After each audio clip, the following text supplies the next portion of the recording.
B.A.T.R Gaming presents.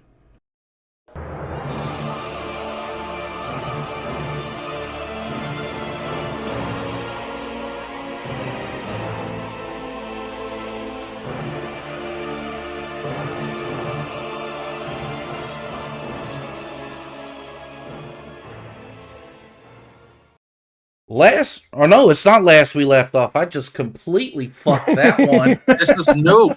This is new, new, baby. It's a fucking one shot. That's right. So, this one shot takes place in the continent of Adiramond, where the grass is flowing and the trees are blowing, and the hero or the Adventurers Guild calls home.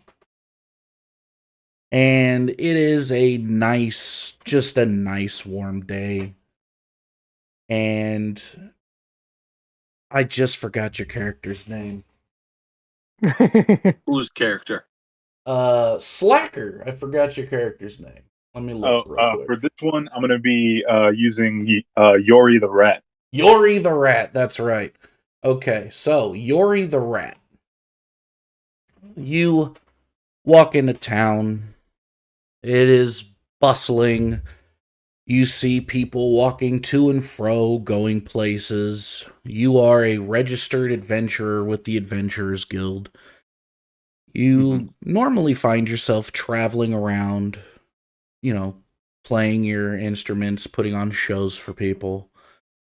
You just happen to get a letter by Raven asking for you to come in under the Adventurers Guild or Adventurers Guild's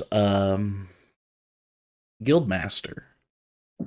And as you walk to the Adventurers Guild, contemplate what it could be, because the Guildmaster has never reached out to you.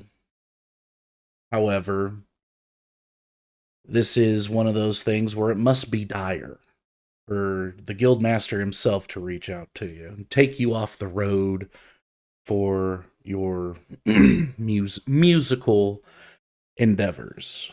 And as you walk into the main building, you see an old man sitting at the counter. You hear further past the people in the tavern laughing, joking, talking, sharing stories. And as you stand there, the old man looks up at you. Yes, can I help you? So I would like to just point out actually something interesting. Yori the Rat, he's not walking around. He's actually floating on a very large blue ethereal magic hand because he has no legs below his knee. I wasn't sure if that was a graphical error in the Hero Forge thing. I thought the legs were like, glitched out. I know it is weird, but yeah, no, that was purposeful. Okay, because I thought it was just glitched out. I was like, all right, it's no big deal. But okay, all right. He has no legs. He's floating upon an ethereal hand, like a magical carpet. Basically. None of that ethereal shit's gonna get on the floor, is it? No, not at all. Actually, it's a very powerful enchantment in this necklace I have here, and he kind of reaches one hand up to the red gem, kind of tied around his neck with twine.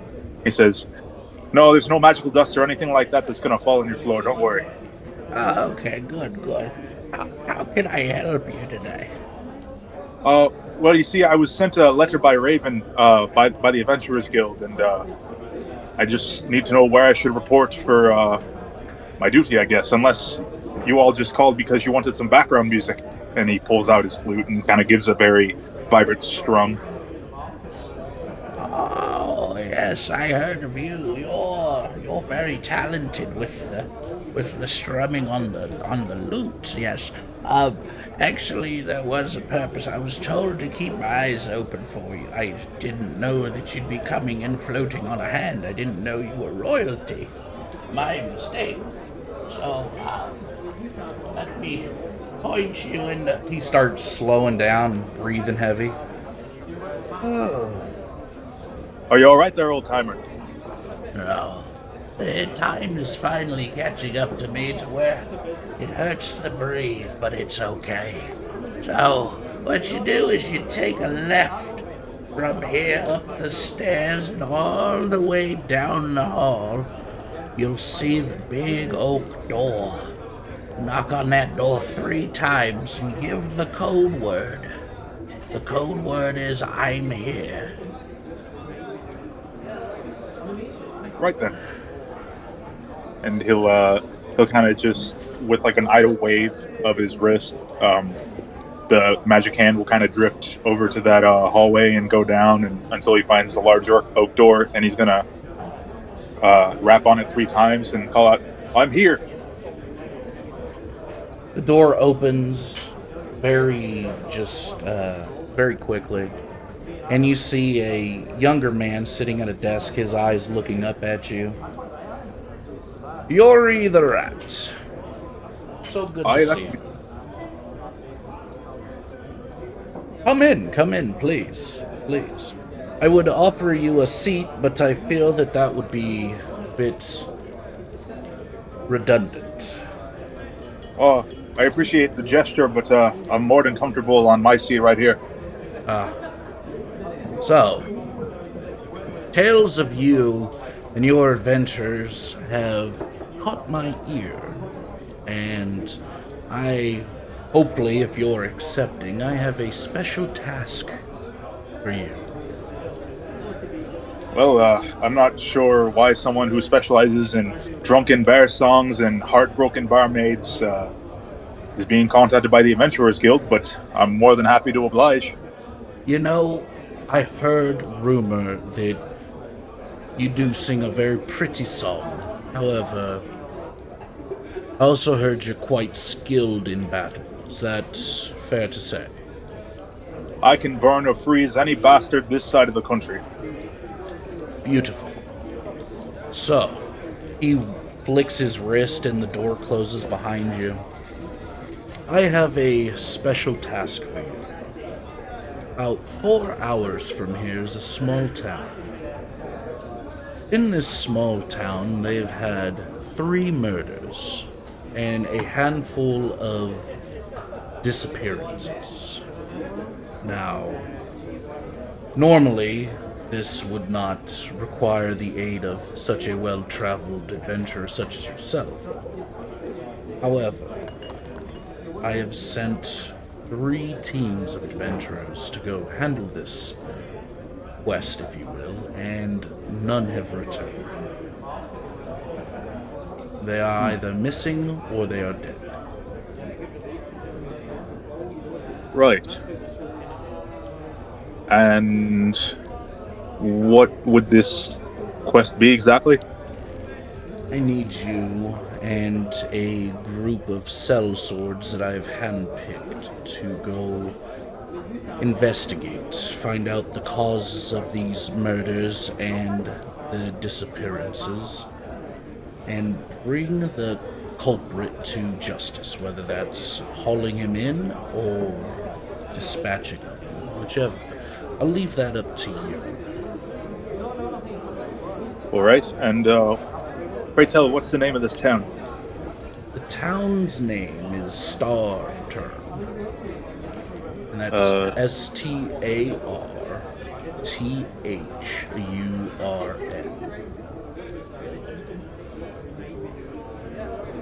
Starturn. Right. And you said it's about 4 hours from here. 4 hours by wagon. I would not suggest walking, because I know. I thought about it the second it came out. I do apologize again. I would not suggest going there by normal means. I would suggest going there by wagon. It's far quicker, and you can conserve your strength. And it also gives you a little bit of time to get to know these sellswords that you'll be working with. Right. I don't see a problem with that. So, are they waiting for me out in the bar? No, they should be here post-haste shortly. However, you being part of the Adventurers Guild, you'll be tasked with making sure that these hooligans don't get too far out of hand. Because, well, they all sell swords, and I'm sure you know through your journeys that sell swords can get a bit out of hand and unruly. Aye. So, I'm surprised you haven't yet asked about payment.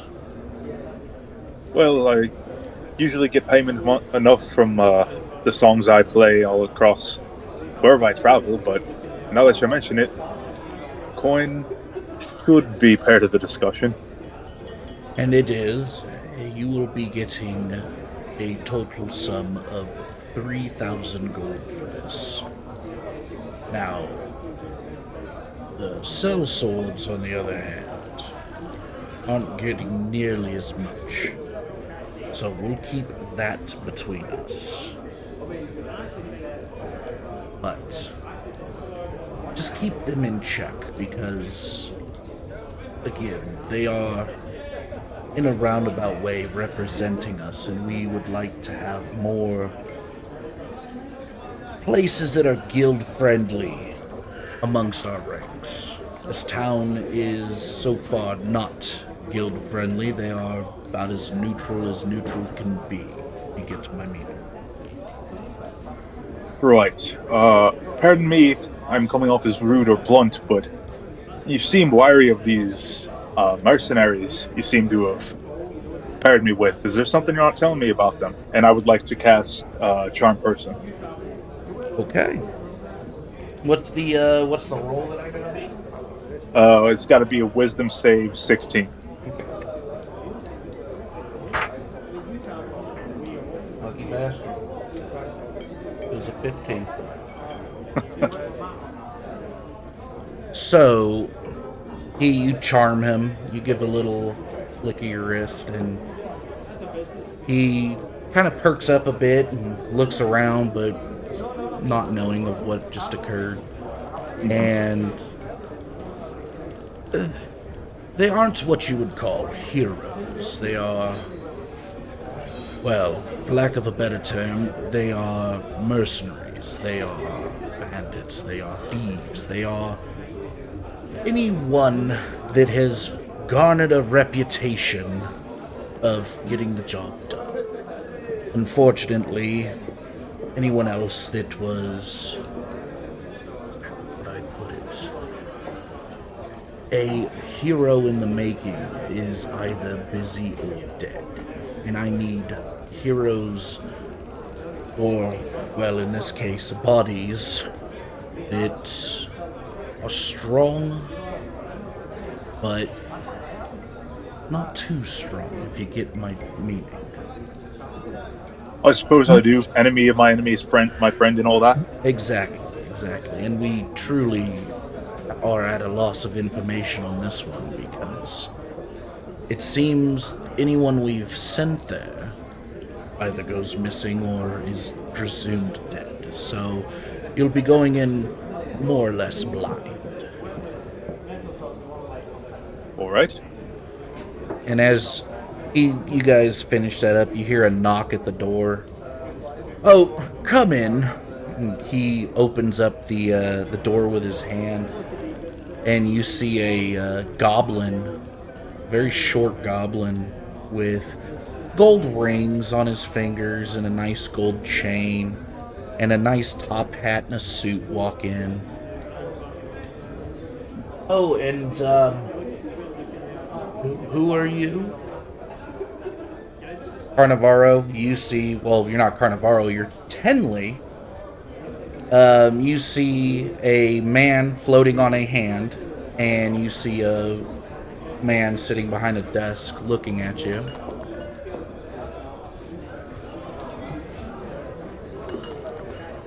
Yori kind of just idly, quietly tunes his lute while he waits for the goblin to speak with, like, an eyebrow raised. Henry Kessif at your service. For what purpose have I been called here today?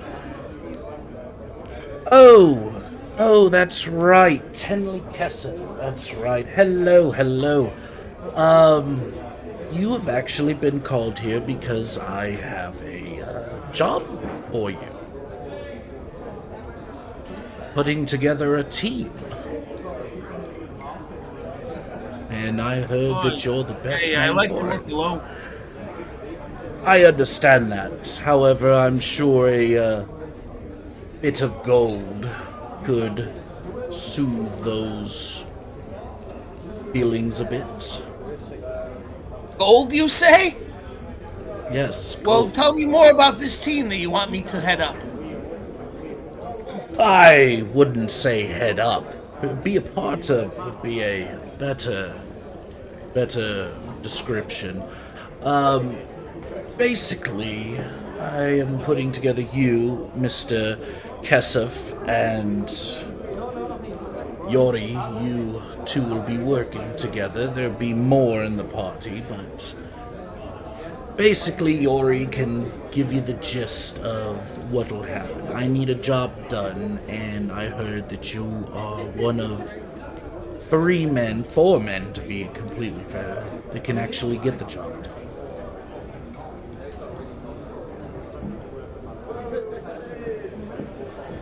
May I see the gold?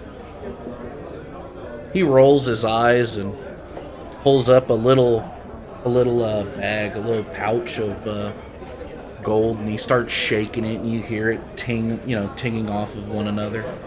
Is that sufficient? Oh, I love ASMR. Shit. So he rubs his face, kind of in disbelief. Does anyone have a towel? Here is your half of the gold. He tosses it to you. And it is 500 gold exactly. Oh, what a glorious day. As you're getting off on this pouch of gold, there is yet another knock at the door, but it doesn't completely the knock isn't completely through being done as the door gets flung open, and you see a very small looking man who appears to be dressed very modestly walk in. You must be Fenric, is that correct? Papi Moy. Yes, it is. Good, good.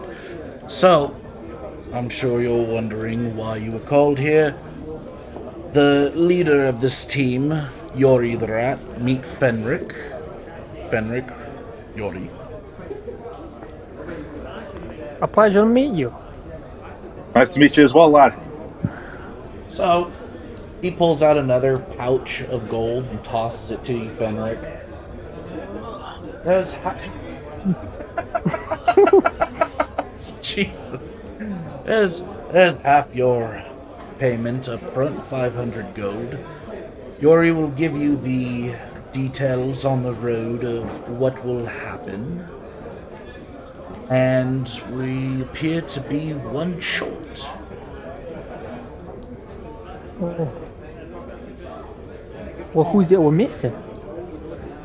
Well, missing one. I've heard rumor of this one, a Giovanni, I believe. And as he says Giovanni, the door gets kicked open, and you see this guinea pig with brown fur and full plate armor with a red cross across his chest walk in. Oh, how's it going? Name's Giovanni St. Francis of the Assisi Yitzhak Montanelli. No relation to the church. But if you can't remember that, it's GFYM for short. Also stands for Go Fuck Your Mother. I'm just joking. But I'm a man of the cloth. Your sister's cloth. Again, I'm just busting balls here. Anyways, seriously, I'm a man of the cloth. You disrespect my god, we're gonna have a fucking problem. But I'm glad to see that you saved the best for last. So, what exactly am I here for? Jesus, that was an introduction and a half. Well, you gotta make some noise when you enter a room. You get me?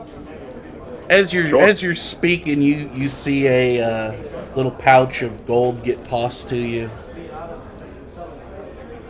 Oh, I am I not. reach my hand out and grab it. I am not even gonna dare try saying your name, Giovanni. But you are here because I needed people that I know could get a job done. Now that you all are here, I want you to all meet Yori the Rat. He is the one that is heading up this group of yours. And coincidentally, I didn't realize that at the time you were all going to be short. My apologies, but it was a happy little accident. However, Yuri will tell you as to what the job is. Just know that you are all getting paid very well for this job. Okay? And as he finishes saying that, I look over at Yuri. I'm like, hey, Yuri, you're a fucking rat, right? So you don't happen to know fucking Alfonso Mascarpone, do you? That son of a bitch stole my goddamn family's apple juice recipe and our name. He's making fucking millions selling Martinelli's apple juice. That rat bastard, you know him? As you're looking at Yori the Rat, you quickly realize that Yori the Rat isn't actually a rat. He's just he's a halfling. With no legs. With no legs, yes, floating on a hand. I take down my sunglasses. Jeez, I just got these today. My fucking bed. I didn't realize you had a floating situation going on. I apologize. As you could tell, I got some history with that other son of a bitch. Sounds like it. Fantastic. You guys are all talking, so please leave my office, go to the stables. There is a wagon waiting for you to take you north the 4 hours. You guys will have plenty of time to talk and get to know one another, okay? Sounds good. And he kind of turns his hand around to face everybody else. He's like, all right, lads, I'll play some music and we can get on the road. Just to confirm, we get more money when the mission is done, right? If you're alive, you get the rest of your payment, yes. And DM, he's already given me my pouch of gold as well. He did. Okay. He I forgot to mention it, but yes, he did. He slid it to you across the table. And And how it was- much gold is this? It's 500. Okay. All right. Let me put that into my character sheet. Of course, Yori, you got more than 500. Right. Okay. Just want to make sure. Bullshit. It's fucking bullshit.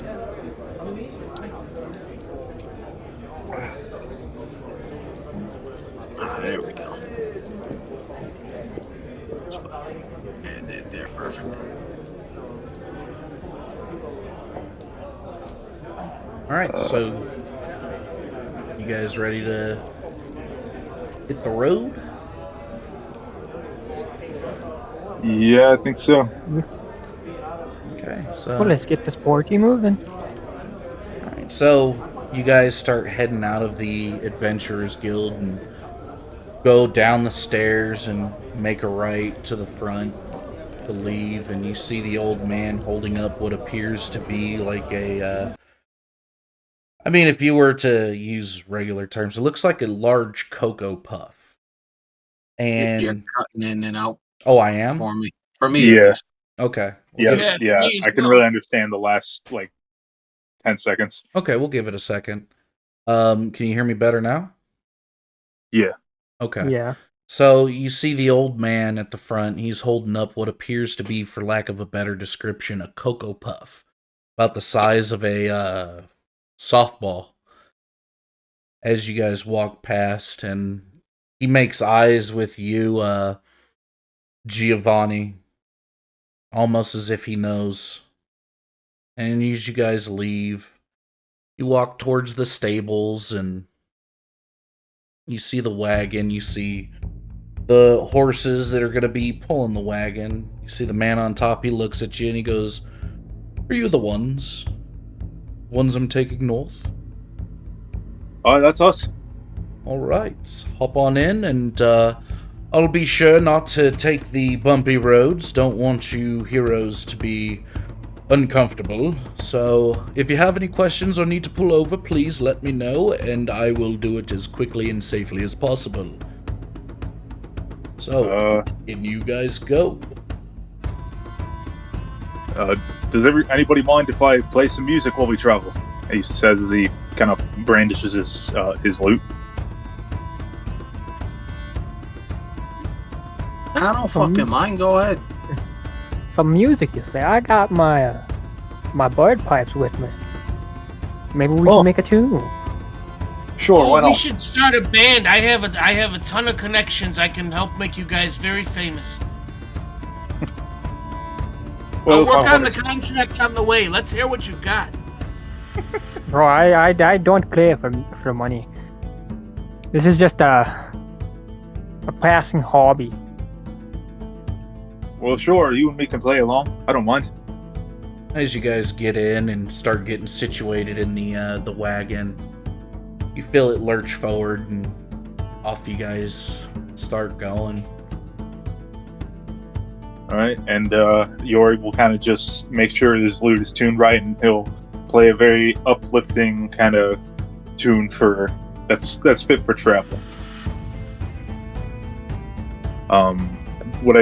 Do you need me to make a performance check? Yes. I was. All right. Yes, please roll a performance check. Also, Fenric, if you're also playing, please roll a performance check as well.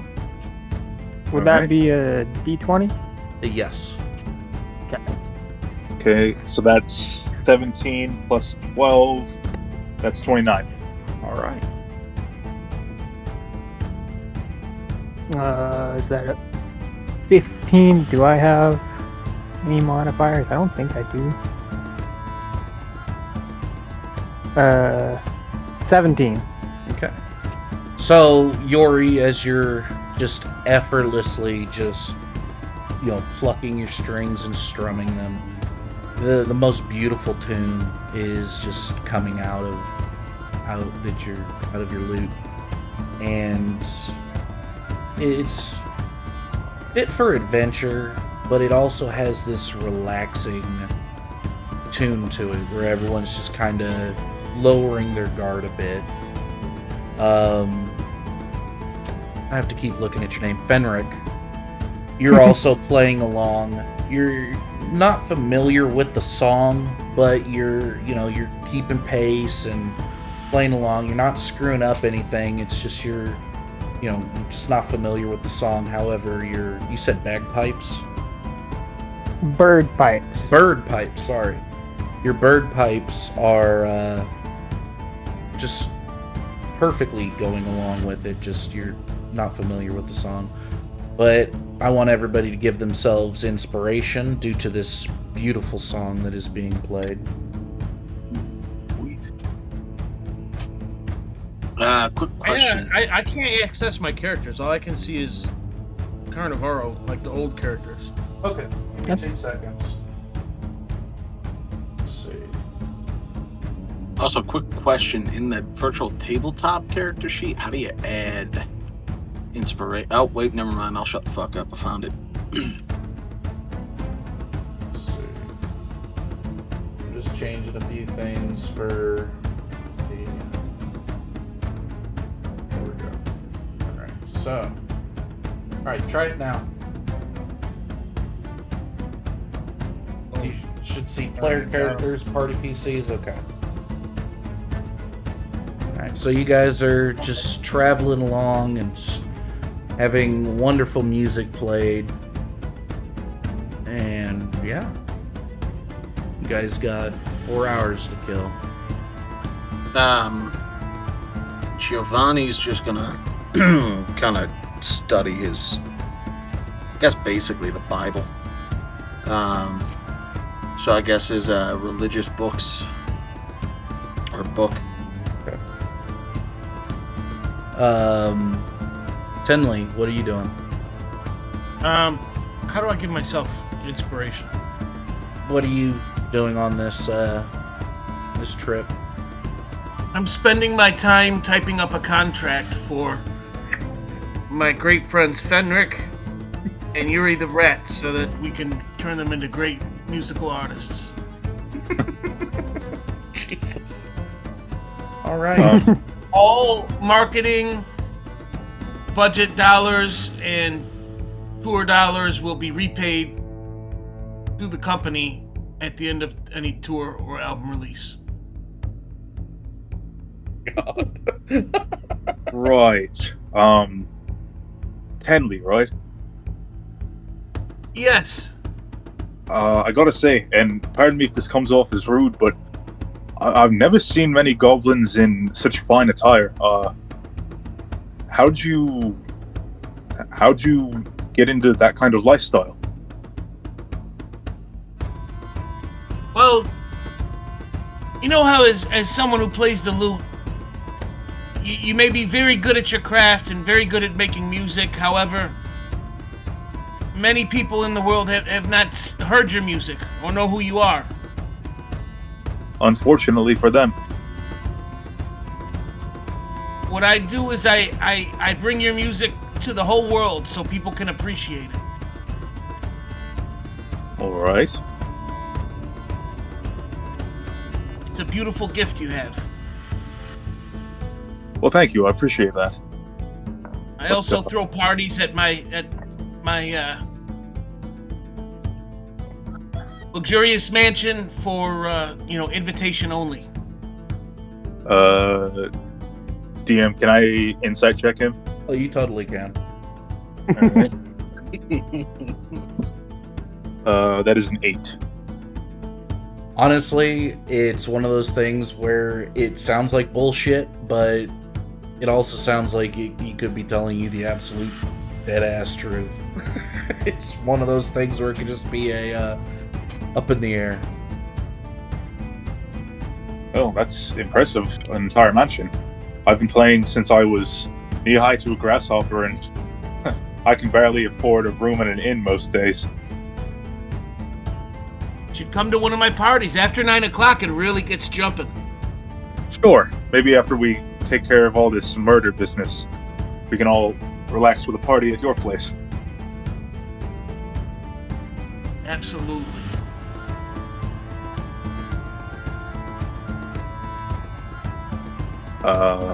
And he turns to Fenric with a smile and says, "You're not half bad on those bird pipes. Maybe take a little more practice to get in performing shape, but honestly, I wouldn't mind performing with you on stage." Well, thank you. You're not bad yourself. But I don't want to do this for the money. What about for the thrill of the crowd? Adoring fans, smiles in a tavern, the smell of mead and happiness in the air? I have to say, Fenric, it's a feeling like no other. I know. As a child, at least from what I can remember, my memory's not been the greatest. I used to play for my father and my mother when we were sitting in our garden. Now they said I wasn't bad, but I didn't believe them. But I liked doing it. It made me feel happy, and they seemed happy as well. So I just play to be happy. I can respect that. Truth be told, that's how I started out. I never thought I'd be able to make a living as a bird, but luckily enough, things just sort of turned out that way. And now look at me. And now I've really hit the big time. Hanging out with a bunch of seemingly well-off sellswords off to bring a murderer to justice. Honestly, couldn't be happier with the way things have found out in life. Lots of experiences, lots of adventures. Hopefully many more to come. You're not wrong there. Always looking to the future. Boy, It's and been- I suppose I'll kind of just keep playing some tunes for everybody as long as they'll listen until we reach our destination. okay. Well, as time passes and you guys are playing your music, Tenley is still writing up a contract, and Giovanni, he's still studying his religious material. You guys finally start hearing some commotion from a town in the distance. You hear metal being clanged, and you hear people talking loudly, almost as if they're barking orders at, children.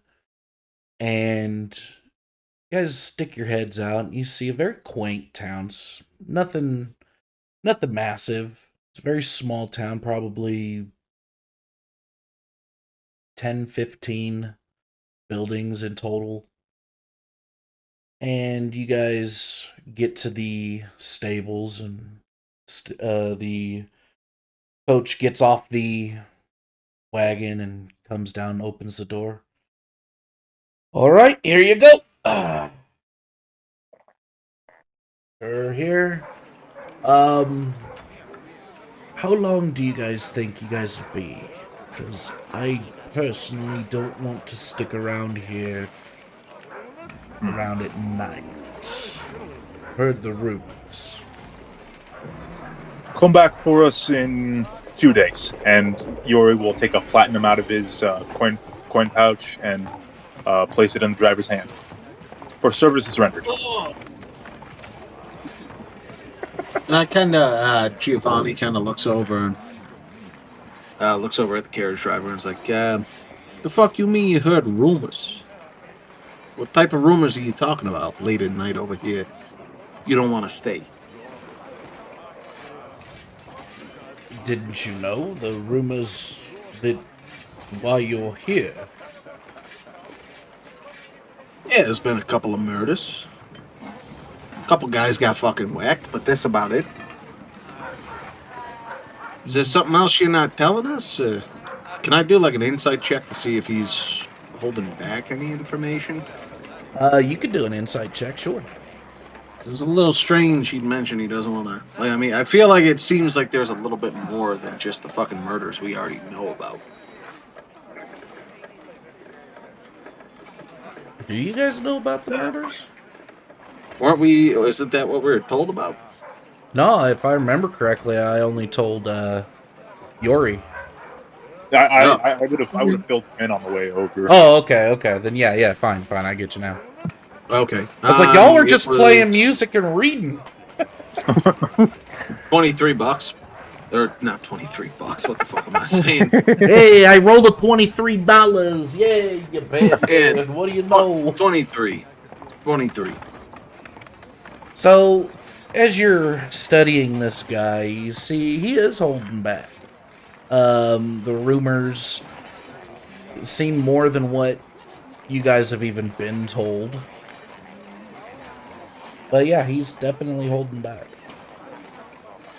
Yori will kind of try to break the tension and be like, "Oh, come on, lads, it can't be all bad.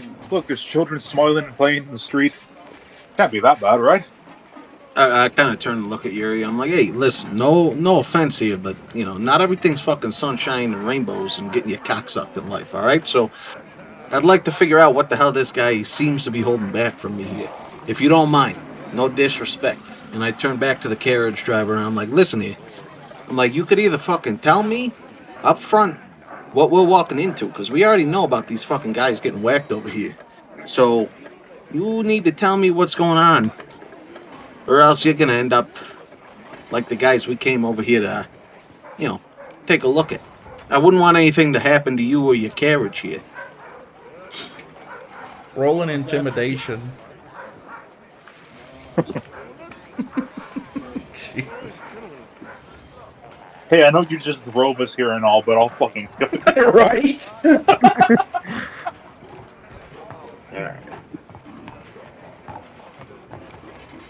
Is that a 6? All right. So I'm using my inspiration on this, by the way, because that other Okay. one was really fucking low.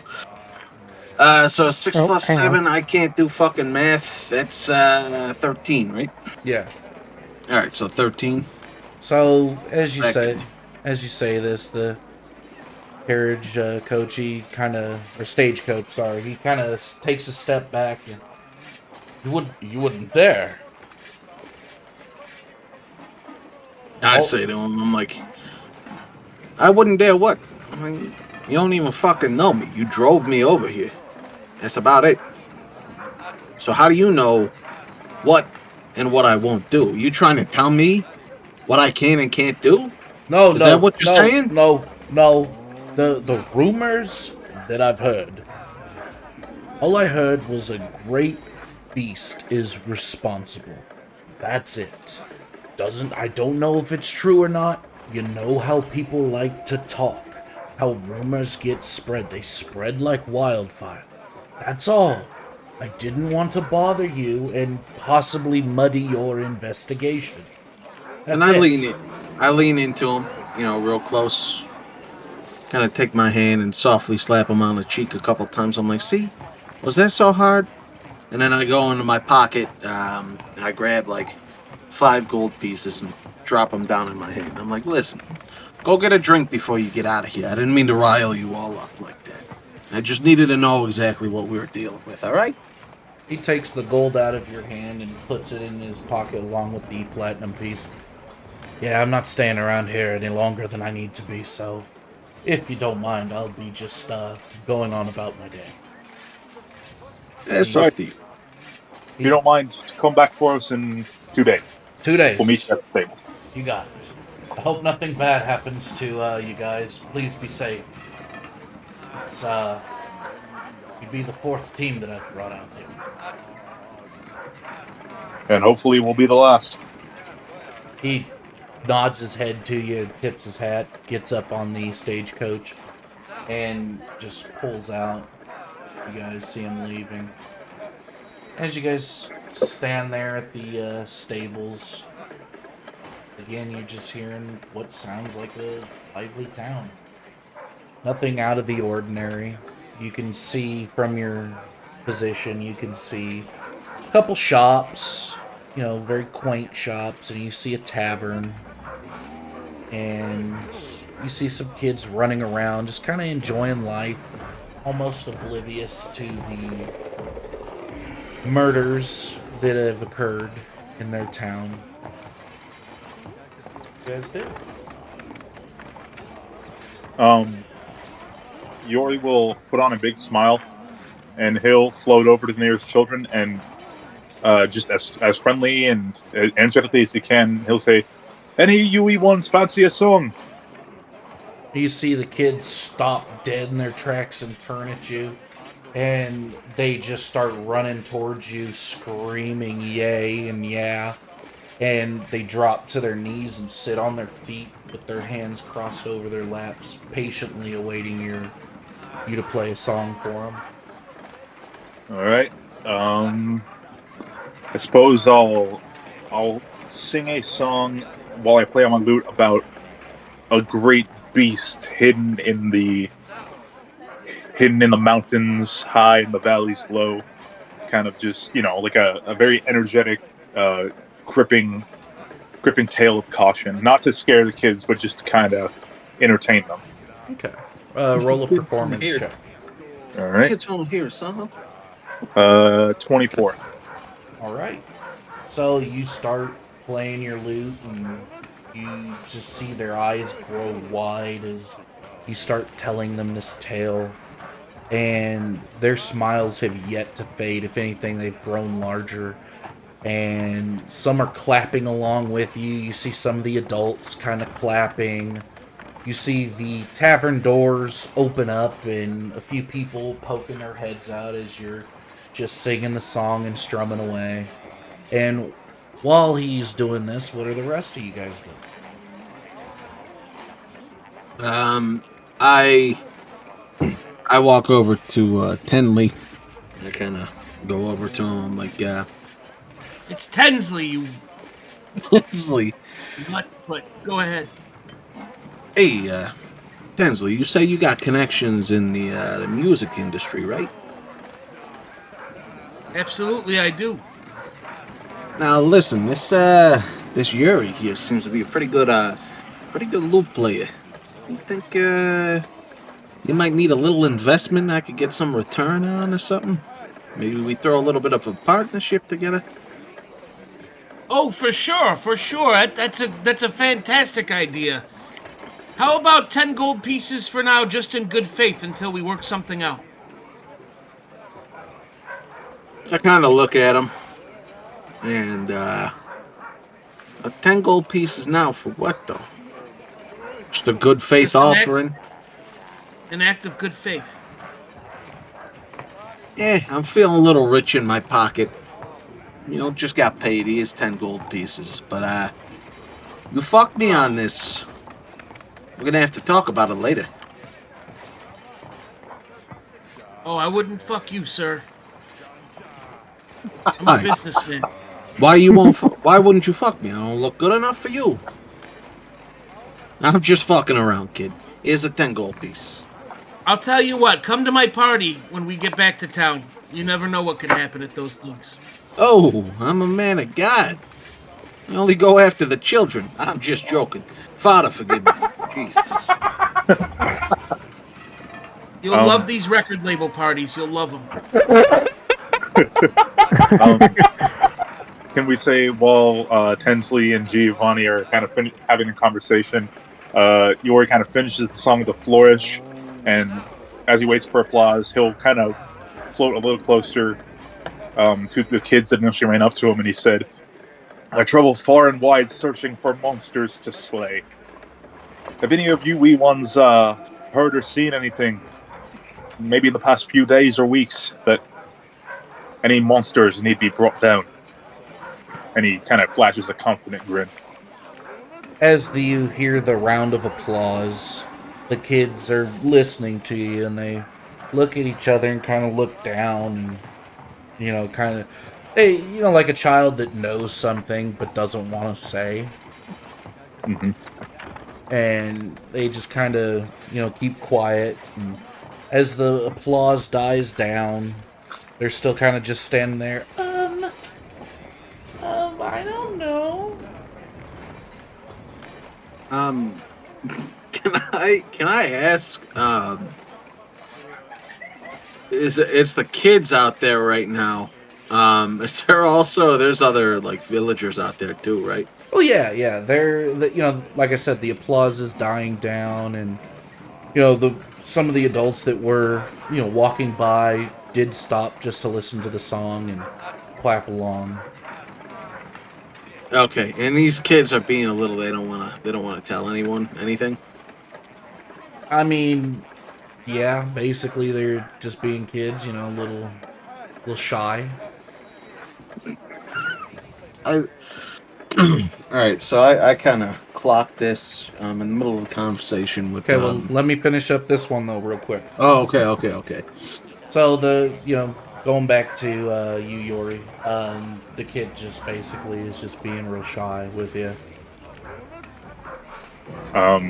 He kind of chuckles softly and says, "Just think of it, little ones.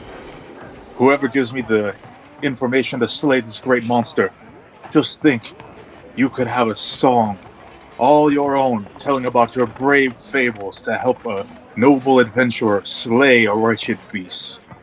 They People will both learn about you and hear your name through every city in the world. Now, doesn't that sound enticing?" they both look at each other. They got huge grins across their face. Oh yeah, oh yeah. Oh, I heard that the monster was 30 feet tall and had teeth like razors and just chomps down on your skin and rips you apart, especially when you're a bad boy. The other one, no, that's true. I heard that it's a small one, little rat creature. I mean, he had to have been small. That's how Billy died. You know someone who fell to this creature. Our friend Billy. Oh, I'm sorry to hear, wee ones. Tell me, where was the last place you saw Billy? They kind of think. It's been so long. Um, I mean, he was at home when he got attacked, from what I heard. That's what my mommy and daddy said, because he was trying to sneak out. Could you point out his house to me? They both point to the bit larger house down at the end of town. You can see the top of its. I wouldn't say it's a tower, but the top part of the house from where you're standing at the outskirts of town.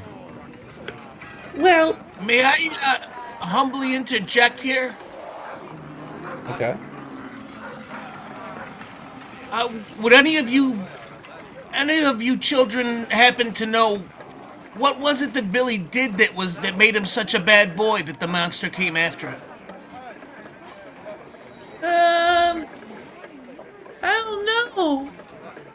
My mommy told me that he wouldn't eat his vegetables. My mommy told me that he was talking back. You realize real quick that the at least two of the adults or two of the parenting units have been using this tragedy to motivate their kids to behave. And that was you, Yori, that realized that. Right. Well, regardless, you're able to kind of give like a bittersweet smile and say, "Look at you two. Regardless of the dangers of this monster, you chose to speak up to honor your friend and hopefully help others avoid his same fate. You are brave and noble, and you know what happens to brave and noble people? They make treasures." And he produces 2 gold pieces from his pocket and puts one in the palm of each of their hand. Oh, Now, real quick, while this is going on, and that those kids are still gathered together, are there any kids that stick out in the crowd as being more reserved than the 2 kids that are just bursting forth with information? Is there anyone that kind of looks reserved, maybe staring at the ground, kind of looks like they might be withholding or they don't want to say anything for fear that they might get in trouble or have some sort of repercussions? You can roll a persuasion check. Persuasion? Or not persuasion, sorry, perception. I'm so sorry. Oh, okay. Persuade me to. I'm like, well, all right, you saw something, didn't you, you little fucking piece of shit? You little fucking bastard. I know you saw some shit. I know you fucking saw something. Don't you fucking run. I got an 11, and you said persuasion? Perception. God damn it. It's gonna be 11, just straight. All right. So, as you're looking around, you see people just standing around, smiling, mainly due to the song that just finished. And as you're trying to figure out if anybody's sticking out, they kind of all stick out. You see at the tavern, however, you see the tavern keeper sticking his head out, which could strike you as weird, because why is he out when he's got a job to do, at least in your mind? Could have been the music. Could have been something else. Could have been guilt. All right. Then these fucking people. Thank you. Then it fucking stabs him in the neck. Yeah, no, I think I'm good until we make our way, because I'm sure we'll make our way to the tavern sometime soon. Okay. Yeah, the kids, they hold on to the gold coin that you gave them each. I'm a hero! And they just start, talking up themselves. I'm gonna slay the beast! and they just kind of run off and, do kid shit. Right. Yeah, like go to islands and shit and get on flights. Fuck. Your normal kid shit, like get on planes with adults and go to islands and shit. I didn't know Normal kid stuff. Tenley had a plane. He kind of smiles, puts his loot away, and turns back to his companions and says, "You see, lads, to barter information with other men and women, you fill their wallets. But with children, all you need to do is fill their minds."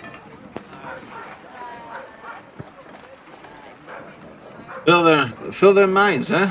I heard of a little bit of that in seminary school too. It was about a different subject, if you know what I'm saying. Jesus Christ.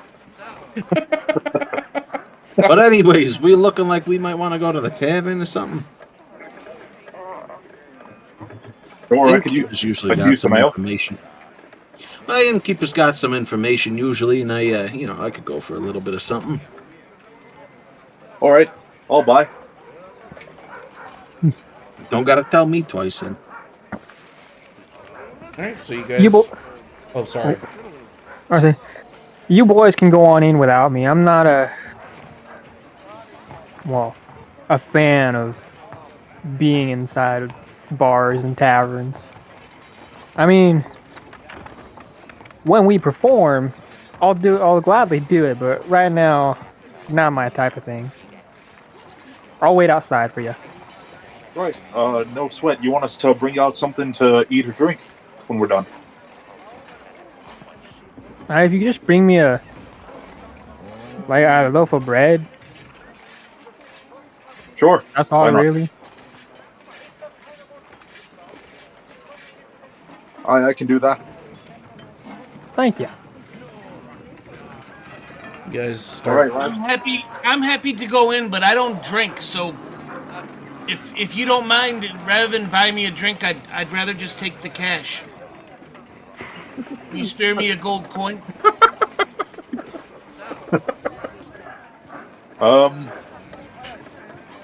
Sure, I suppose so. And he'll hand he'll hand Tensley a gold coin.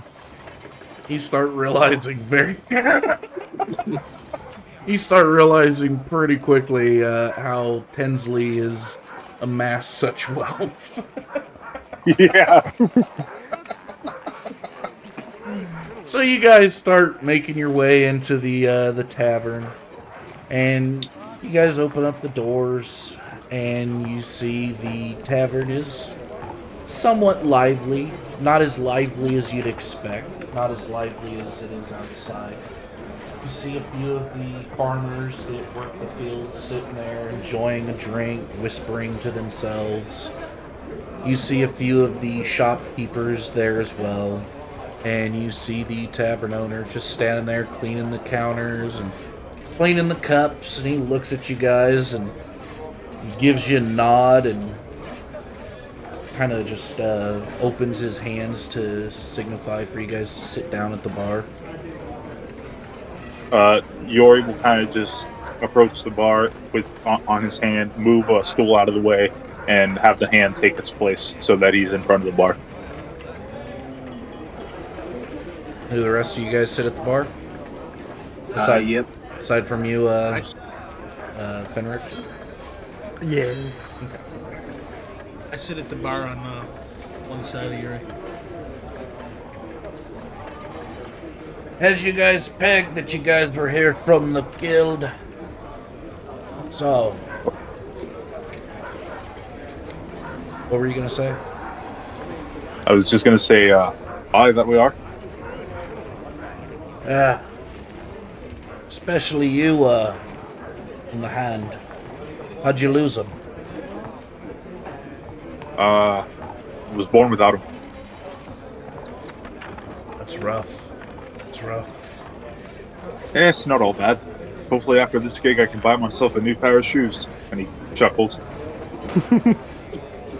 Well, I'm sure you'll have lots of people throwing more than just shoes at you if you figure out what's going on here. So, what do you guys know? Not much, honestly. We were told there were 3 murders here. Talked to some of the local townsfolk. Don't know if the wee ones are spinning a yarn on me, but sounds like at least one child.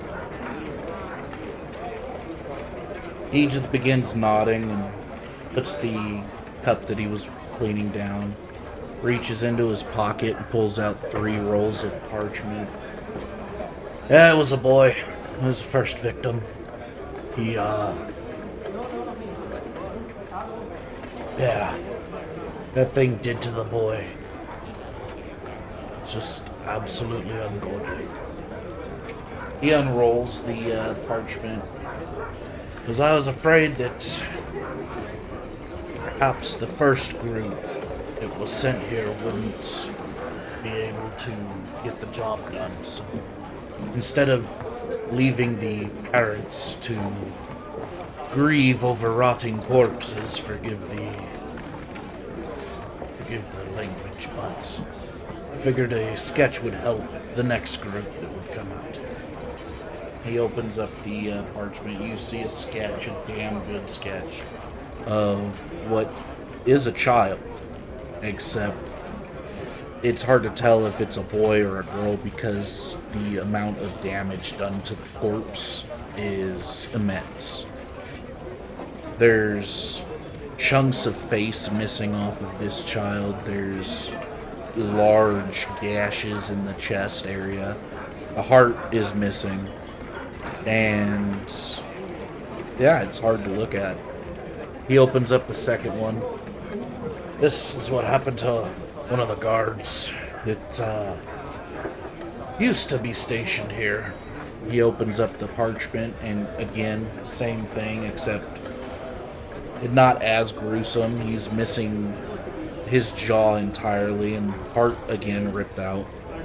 The armor that he was wearing protected him. Hey, you're cutting out a little bit. Did he have his heart ripped out? Yes, he had his heart ripped out. I didn't know I was cutting out. Thanks for letting me know. But it just started. okay. But yeah, so his armor did protect him way more than just the commoner clothes that the child was wearing, but he as well had his heart ripped out. And the third person, he opens up the parchment, and you see a very beautiful woman, at least in her face. Her throat was ripped out by what could be animal-like fangs, and her heart as well was ripped out, but her face was left untouched. Can we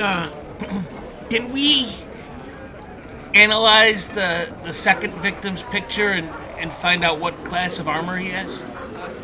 Yeah, it just would be just chainmail. The guards that were for this town weren't too well outfitted, but outfitted enough to, repel bandits and would-be assassins. But nothing to defend against, this kind of brutality. God, whoever did that, it definitely wasn't human. Definitely looks like it's a beast. That's all I'll say, other than the fact that all these look better than my ex-wife's mother-in-law. But for real, just saying, it could lend some credit to that theory that it's an animal doing this and not a person. I'd say so. Normally, I would be inclined to agree with you, except we've had now 9 missing people. No bodies. No evidence that they were killed. They're just up and missing. So, Can you say the people that have come here before, what happened to them? The first group of adventurers, he puts his fingers up and does air quotes at the word adventurers. They, most likely either took off, turned tail and ran, or they were killed. Again, no body was found. So this thing's intelligent enough to not leave bodies, but it left those 3. Um, could you tell us exactly where those bodies were found? Well, the young boy, he kind of starts wiping his eyes. He was found in the center of town. For what reason, I have no idea. But the guard, he was found on patrol, just on the outskirts, and the holy woman, she was found at the edge of town, towards a cave that we don't dare venture. I go and look at the barkeeper. I'm like, oh, whoa. Back up there a second. Hold on. So you said there's 9 missing people Yes. plus 3 murders? Yes. The other adventurers that came before us, I'd wager. All right, and this holy no, woman. that wasn't counting your adventurer friends. That was townsfolk. Counting your adventurers friends, that's a total of 18 missing people. Presumed dead. All right, so this holy woman here. This last one, she was found near a cave. Any investigation going on as to if she was dragged out there? Any marks leading to her body? Or she just showed up there with the throat ripped out and her heart gone? He kind of ponders your question. It almost seems like you're implying that something from the cave would have done this. So it looks like she might have been venturing a little too far and got clipped. She never ventured out of town. So you're telling me she shows up on the edge of town with her throat ripped out and her heart missing near a cave, and she never left? Yeah, she never leaves, or normally, I should say, she never left town. Perhaps she left town this one time and decided to take a walk in the middle of the night to a cave just to get her heart and throat ripped out. Possibly. Or perhaps something took her from here in the dead of night to the cave. It's possible.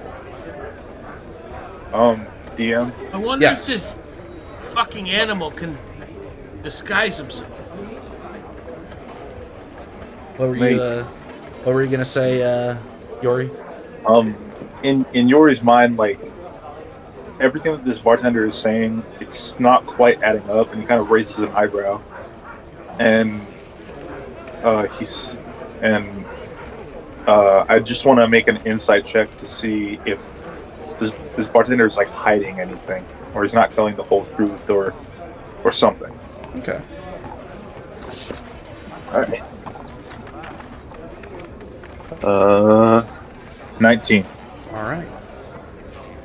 So as you're hearing this bartender talk about all this information, he is holding back some information. He either doesn't have it all or he's holding it back.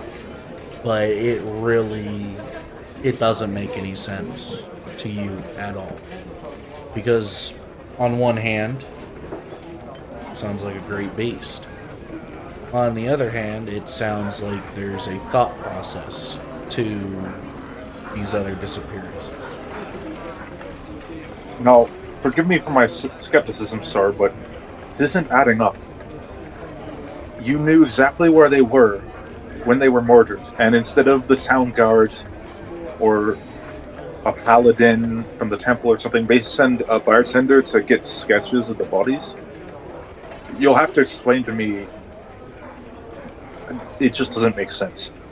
Okay. So, the reason I took sketches of the bodies was because I didn't want the families to, I guess, not have that peace of mind as when you put somebody into the ground. I didn't find the bodies originally I actually was told I'm sort of the pseudo leader ever since the former leader's grandson was killed.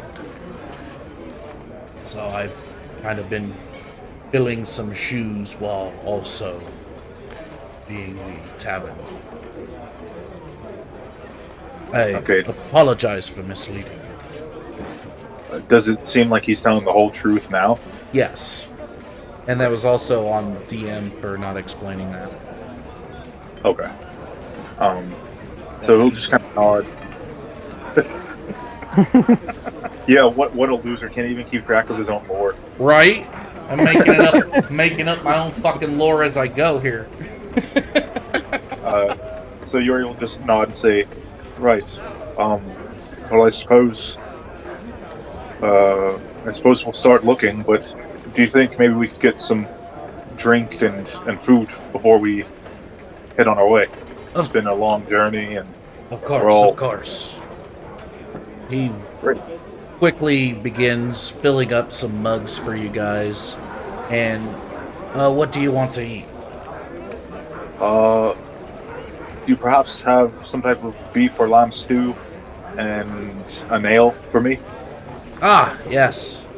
I have beef and lamb stew. Which would you like? Lamb, please. Oh, and a loaf of bread, if you can. You got it. And goblin? I'll have the stew as well. Okay. The beef or lamb? Lamb sounds fantastic. And you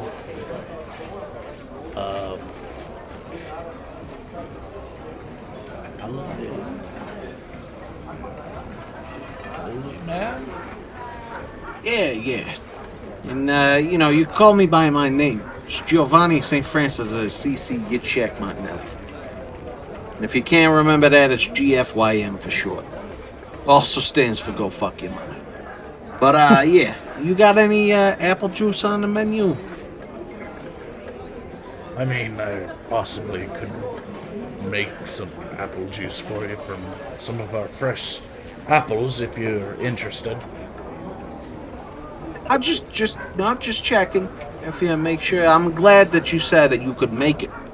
And that you don't have that prepackaged bullshit fucking Martinelli's apple juice. You know that fucking son of a bitch stole my family's name? And the recipe and started packaging that shit? Anyways, you don't want to fucking hear about it. It's a long-ass story. I'll just, your finest meat will work. He turns around and walks away. Walks towards the back, and you hear some pots and pans being moved around and some scraping of utensils. And he comes out with 2 bowls of lamb stew, and one of the bowls has the bread in it, kind of off to the side. And he walks in the back again, comes back out with a cup of mead, a cup of ale, and he looks at you, Penley. Nothing to drink? Oh no, nothing for me, thank you. Okay. Alright, so if you need anything, please let me know, and I'll help you. Of course. And for your trouble. And he'll slide a platinum piece across the countertop. He slides the platinum piece back to you. It's no trouble at all. We're trying to get into the good graces of the guild, so it's on the house. That's appreciated. I'll make sure to forward word to the guildmaster. Let him know of your generosity. Thank you. As this happens, I look over at Yuri, and I look at him, I'm like, hey, it'd be quite a shame. I mean, it looks like you're already going to pay a platinum piece for the beverages and the food we got here. It'd be a shame for you to put that back in your pocket so quickly. You think I could have that? He'll kind of raise his eyebrow. Oh, it's... You lot are... you have a penchant for coin, then, eh? Hey, it's on my mother's side. Sure, why not? And I'll flick him the platinum piece. As he does that, I grab it and I say, how'd you come across all this money anyways, all this platinum?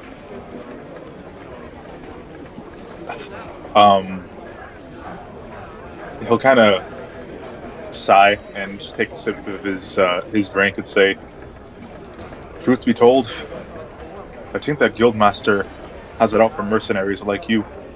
He paid me much more handsomely than the rest of you, and honestly, I don't feel quite right about it. So I'd already sort of made an agreement with myself that once everything was said and done, I'd split my gold with all of you."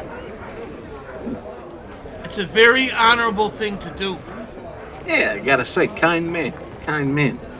Guildmaster, not so much. We might have to have a fucking conversation about that. And I look over at Hensley and I'm like, I think we might have to have a talk with the guildmaster over there. Yes. Rework this contract. I'll I, when I'll we get get back, my I'll put attorney in. involved. Go ahead.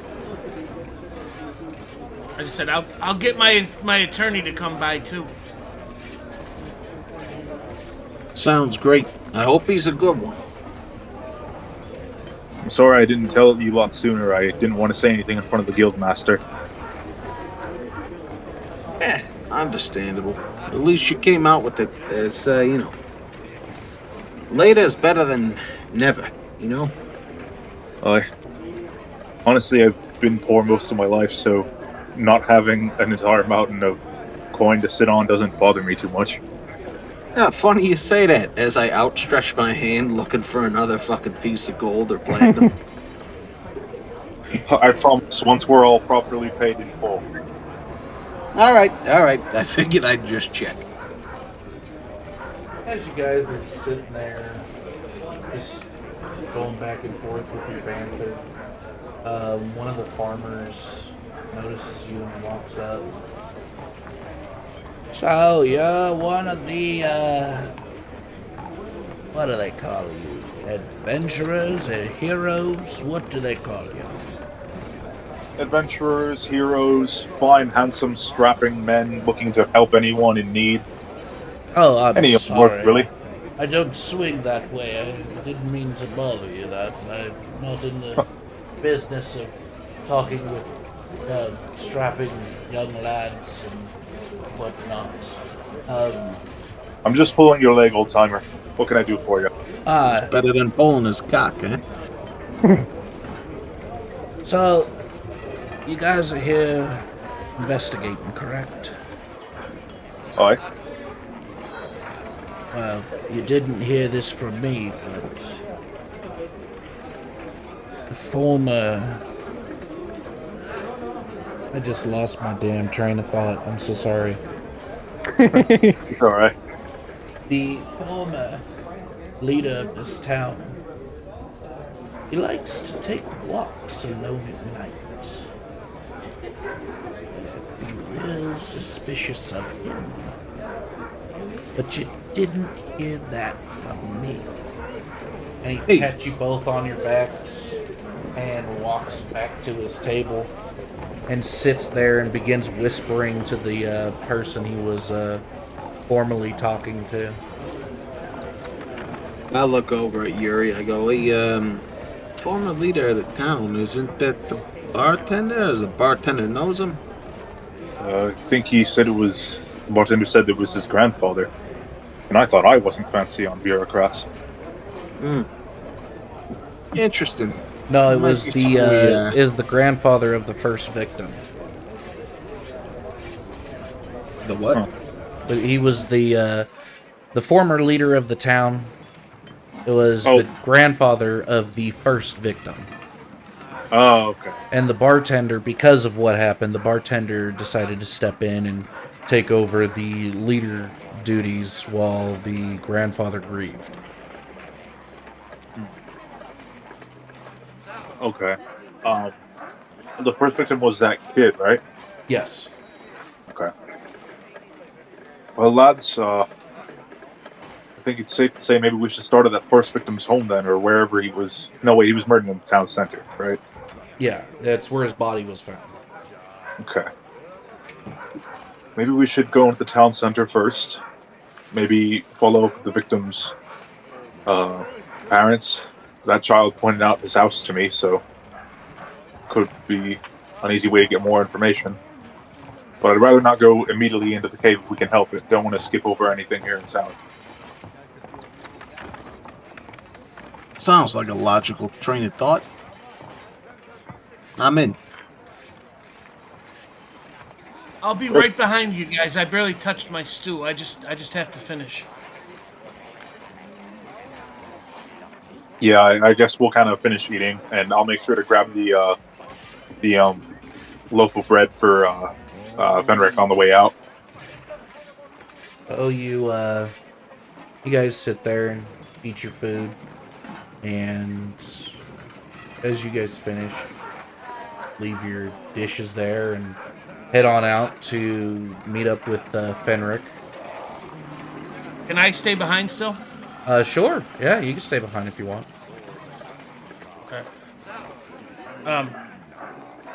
After they leave, I make a gesture to the barkeep. The barkeep walks up to you. Yeah, how can I... What's going on? How can I help you? I never do this. I hate to do this, but as you can see, I barely touched my stew. It wasn't to my liking. Is there any chance I can get a refund? Roll a persuasion check. Wait a minute, we didn't pay for it. I know. That's great.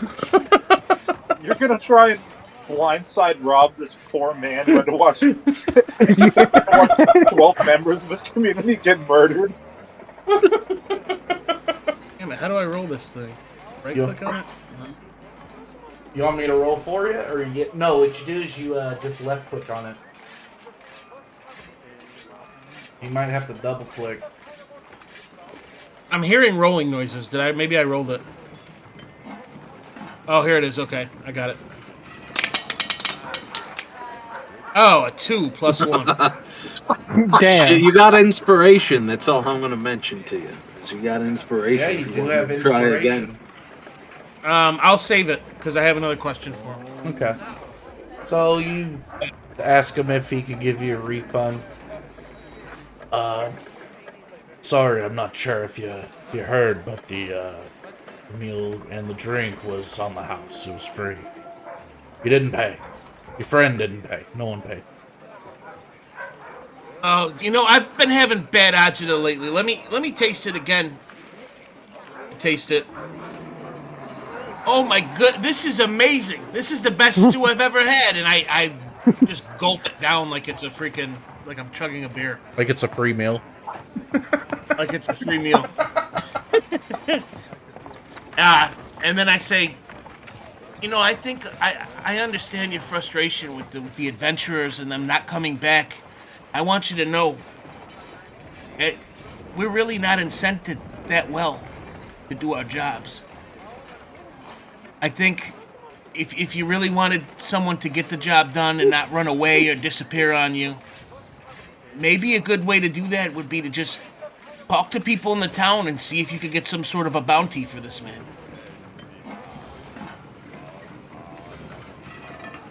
He looks at you and kind of ponders what you're saying. I mean, there's no evidence that they ran off. There's no evidence that they're dead either. So, I mean, it's kind of up in the air. I mean, did the guild not pay you? Not very much, to be honest. Even a little bit would definitely go a long way. And I always thought I heard that there was one group that didn't they come back? Maybe not to you, but didn't they end up back at the guild looking for another job? So you mean that they didn't want to do this job, so they went back to the guild and just kind of ran off on this job? I mean, it's just hearsay, but Roll a that persuasion at advantage, because this is pretty fucking good. Yeah. This motherfucker had it loaded.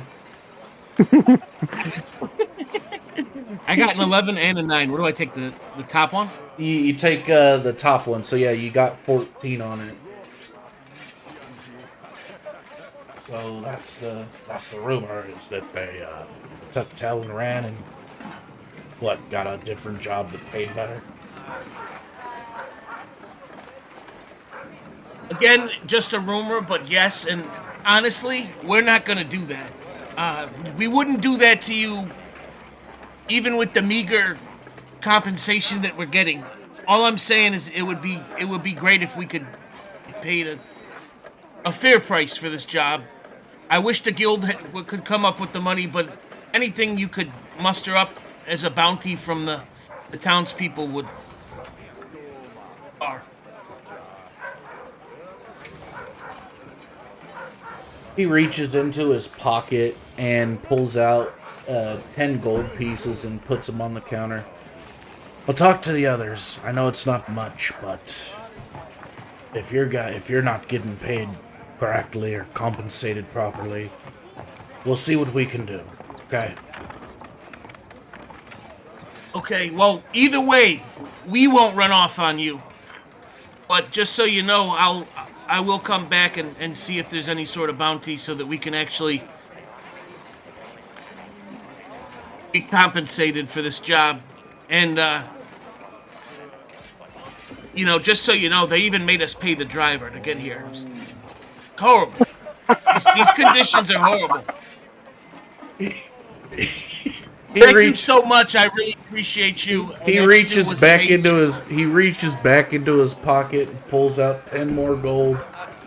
I'm so sorry that you've had to experience that. Please, I'll talk to the town and see what we can scrounge up, okay? Okay, we've got you covered on our end, and I am so grateful for you. Thank you. No, thank you. Did he give you the 10 gold, or did he put it in the bounty? Oh, he put it on the counter for you. You got a total of 20 now. Oh, thank you. He's setting up the bounty funds. All right. I love how you just fucked him and got him to say thank you. I run out of the bar and go and catch up with Giovanni and Yuri. All right, so you guys are outside. Where are you guys going? I guess head to the first victim's house. Right? Yeah. You want to go to the former chief or former leader's house? Yeah. Okay. So as you guys are walking down the street, again, everyone's kind of lively. You see the sun just getting a little lower. It's late afternoon. And you hear footsteps, eager, happy little footsteps pattering up to you from behind. Yori will look over his shoulder. You see it is... I forget his name. I'm used to your guys' normal names. It's Tenley running up with a big shit-eating grin on his face. You could almost see this man's heartbeat in the veins in his neck. Just at how excited he is about something. Well, you seem I excited. gotta tell you guys. Oh, sorry. Well, you seem excited. You find something else up? I gotta tell you guys, this is such a wonderful town, and I'm just so excited at the idea of helping them catch this murderer. We've got to get the job done. We have to. Well, of course we are. And also, I'm sorry? Of course we will. Absolutely. I look over and I'm like, who the hell lit a fire under your ass? I guess I'm just a moral man. Now, I have an idea here. This man that we're going to see, is there anyone that knows any sort of magic? Perhaps we can see if he's disguising himself and he's not truly who we think he is. I got a little bit of fucking magic that might help us out with that. I don't know about a disguise, but I might be able to detect, some evil or good. That's about it. I mean, I can disguise myself, but I can't. I don't have any kind of spells to see if someone else is disguising himself. So I'm Oh, concerned. I'm concerned that this man is some sort of a. Whoever our guy is, he's some sort of a. Some sort of magic where he can. This beast can look like a human being. well, I mean, that's what we're here to figure out, right? That's what we're here to figure out. I'm just saying, keep your eyes peeled. Also, is it still daytime, by the way? It's late afternoon, but yeah, the sun's still up. Okay. Is there like a jeweler or like a precious gemstone shop that we could see at all? No? Hmm. I mean, it's Anybody that might sell diamonds? I mean, possibly either the blacksmith or the armor smith. I mean, you said diamonds? Yeah, diamonds. I mean, it's a very small town. It's not very likely that they would have something as rich as that. But I mean, you're more than welcome to look. Seems like this town might be a little creative, you know? They might shine your shoes without a rag, if you know what I'm saying. Either way, all right, I'll go over to the Shit. blacksmith. All right, so you break off to go to the blacksmith, and what are the rest of you guys doing? Still going to the Yeah. okay. yeah. As Giovanni's kind of walking away, I'll just call out, just meet us at the house, all right?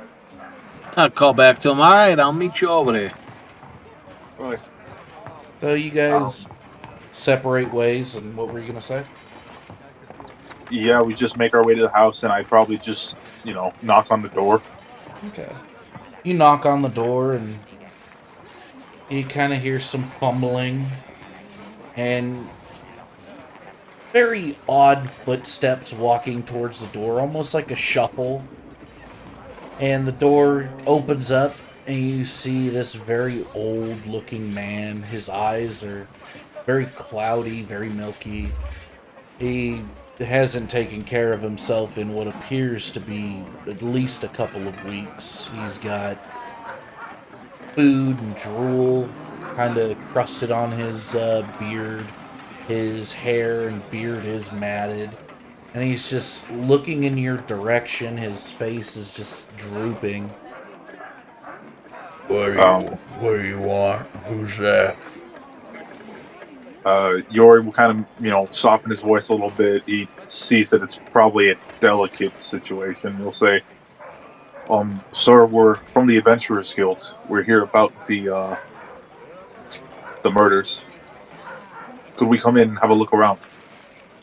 His head turns to your direction, not exactly looking directly at you, but he's facing in your general direction. I suppose.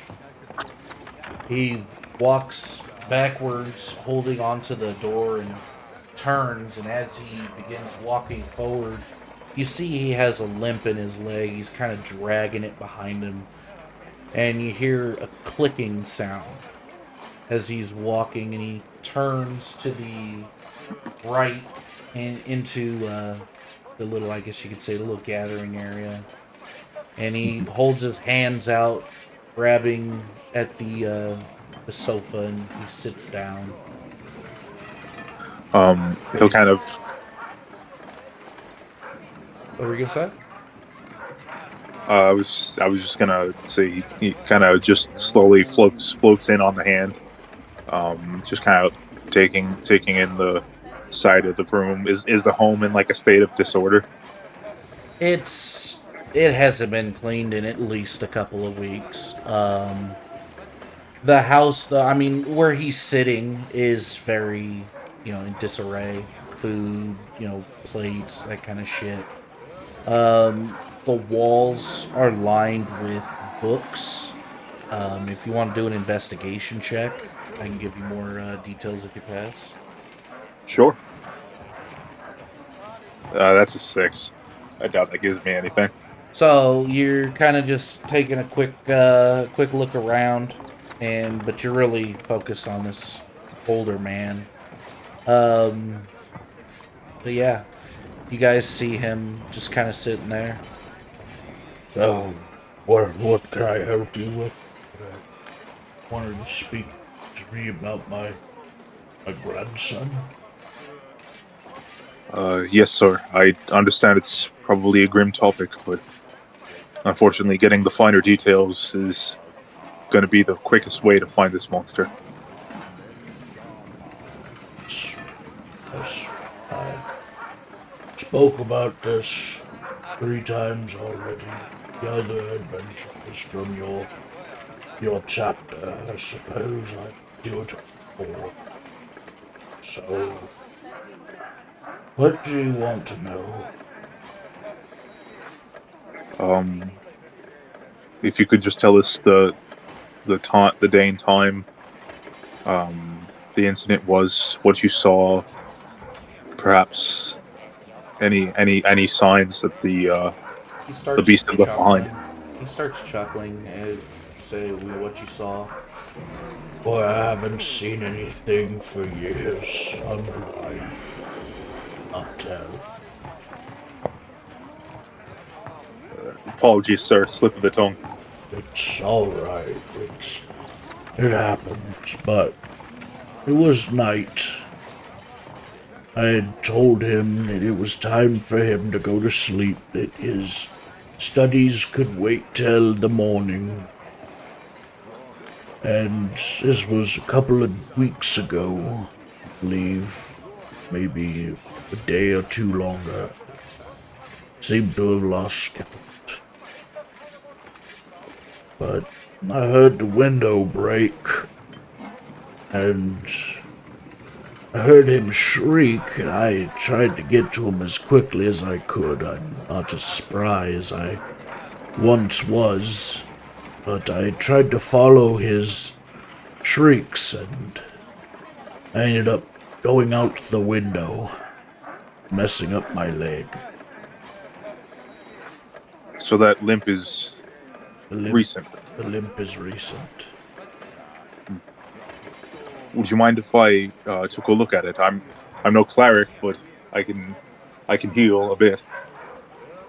I'd prefer you not. It's the wound that I wear, that I carry, for not being there for my grandson. I need to remember it for the rest of my life. While I do appreciate it, I appreciate the offer, young man. I must live with my failure, and this pain will stay with me. I stand like right next to him and ask him, was there anything you could tell as far as like did the monster that took him sound like its footsteps were heavy? Is there anything you heard or that you sensed, smell anything that would help us know about this evil beast? As a matter of fact, yes, it, I should say, smelled similarly to a damp dog. And its footsteps were very heavy, but not. It was almost like it had a very long stride. Its footsteps, the sound in between, were too far apart to be anything normal human size, but it smelled like a wet dog for sure. Would be a dire wolf, maybe. That seems like a stretch. No, this ran on 2 feet. You could tell. Werewolf, maybe. I could still hear his run in my mind. Oh, Without moving my feet and without making any sound,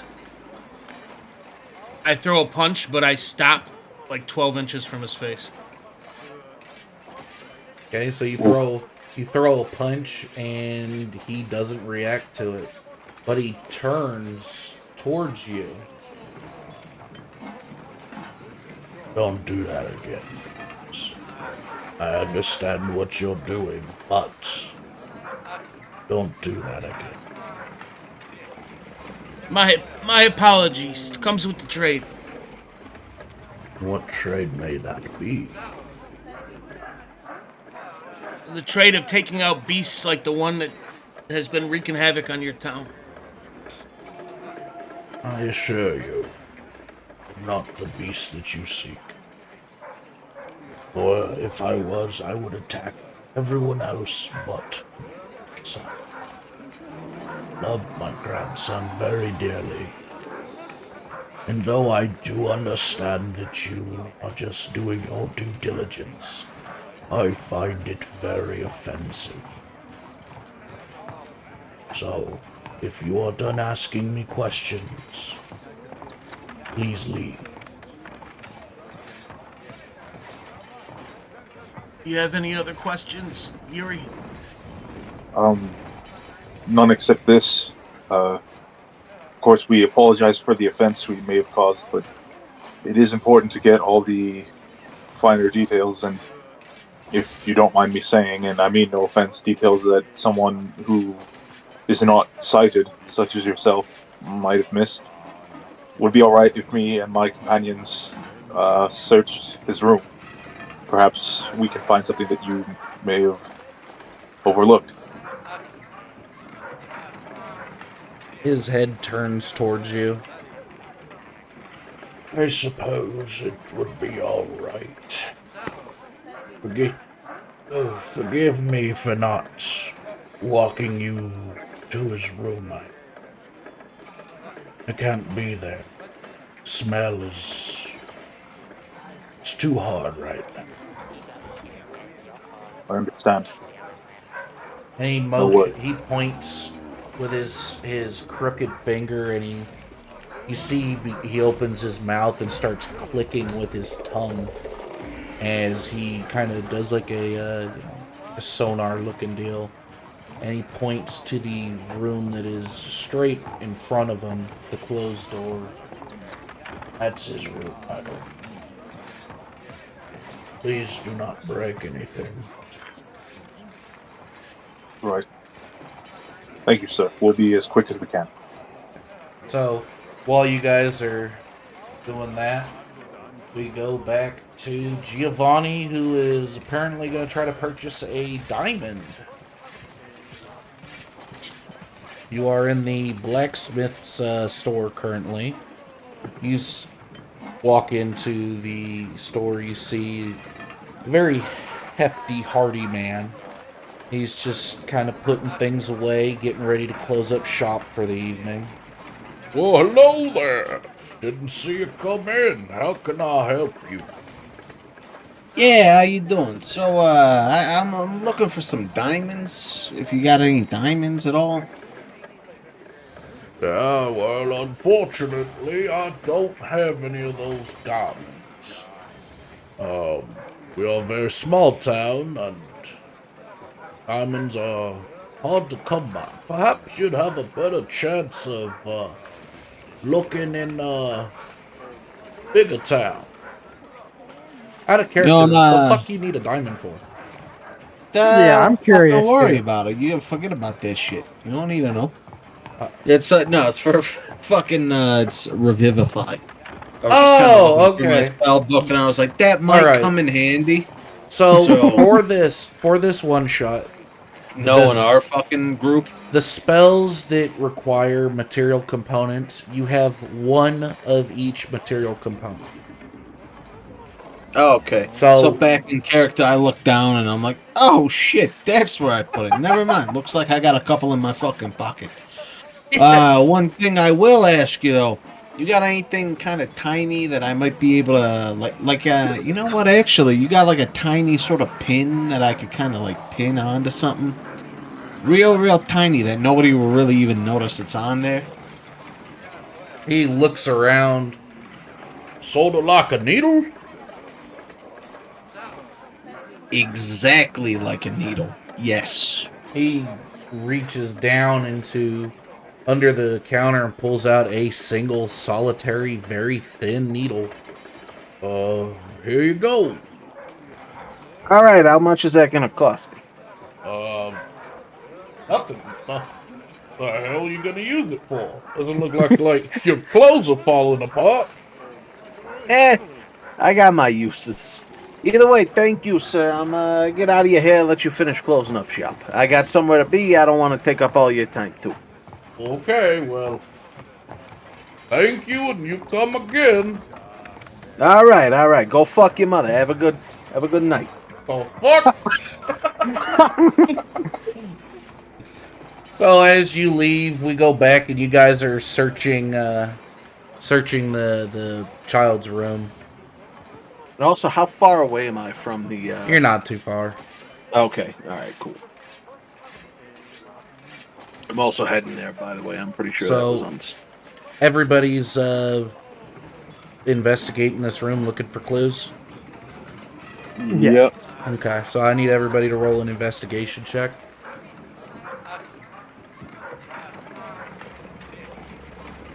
Alright. 19 for me. Okay. Okay. Damn. 27. Rolled that. That was Penley. I got an 11. Okay. I got 27. 27. Okay, so you guys are looking around this kid's room. Penley, you are looking for gold and jewels. That is the only thing that is of concern for you because this little rat bastard of a kid must have had gold and jewels. The rest of you are looking around. You kind of see this kid was very much a bookworm. He has just what looks to be hundreds of books in just this room that are just piled up on each other, very much read. And you see a couple flags hanging, little banners, I guess you'd call them, with it looks to be like a target and a line through the target reaching the tail end of the banner. Perhaps he made it, or perhaps it's something of importance. But as far as clues go, the wet dog smell, you definitely could smell it. You definitely see muddy footprints on the bed, on the pillow, going towards the window. And they are very large. They are of canine origin. Uh, And could I roll a? Huh? Would it be? Could I roll a history check? Would it be a history check for trying to identify those? Yeah, you can roll a history check. That's fine. What is that? Is that a 3?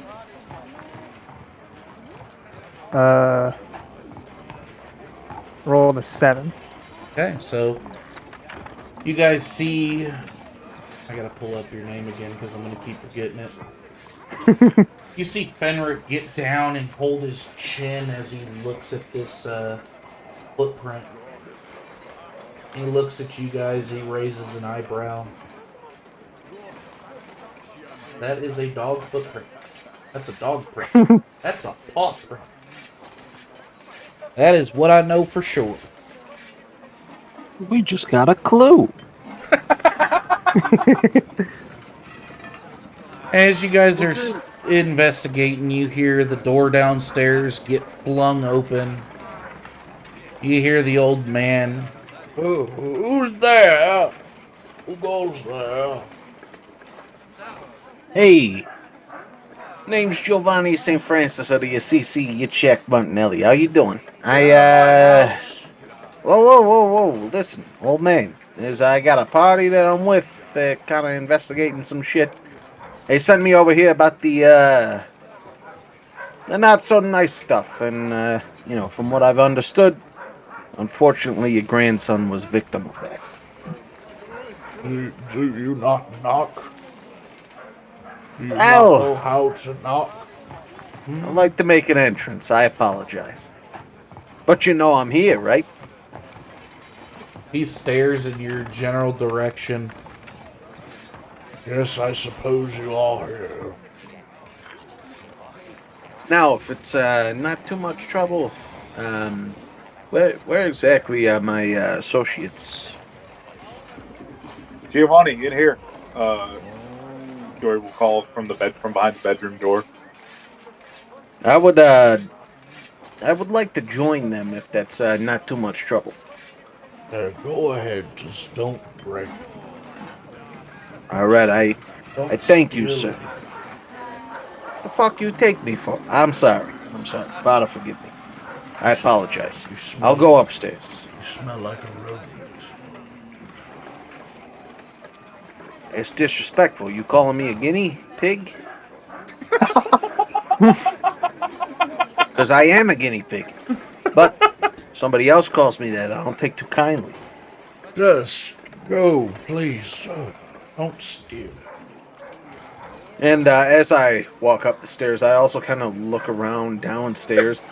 Can I tell if there's like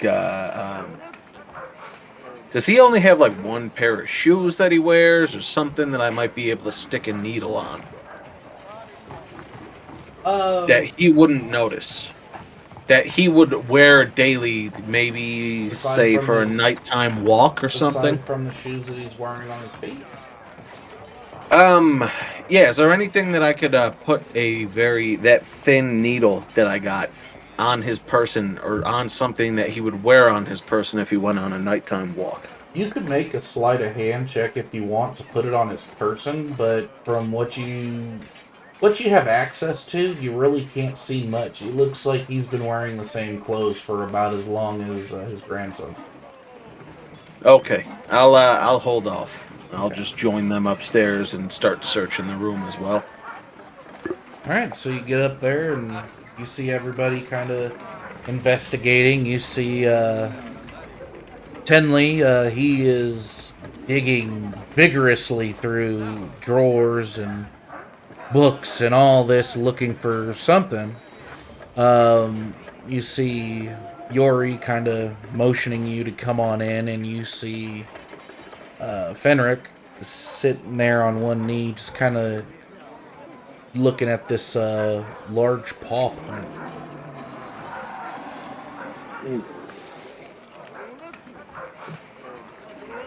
Okay. Can I roll an investigation check, see if I can't find anything else they might have missed? Sure, you can, yeah. Jesus. Fuck was that? Give me a fucking second there. It wasn't me. No transactions were made.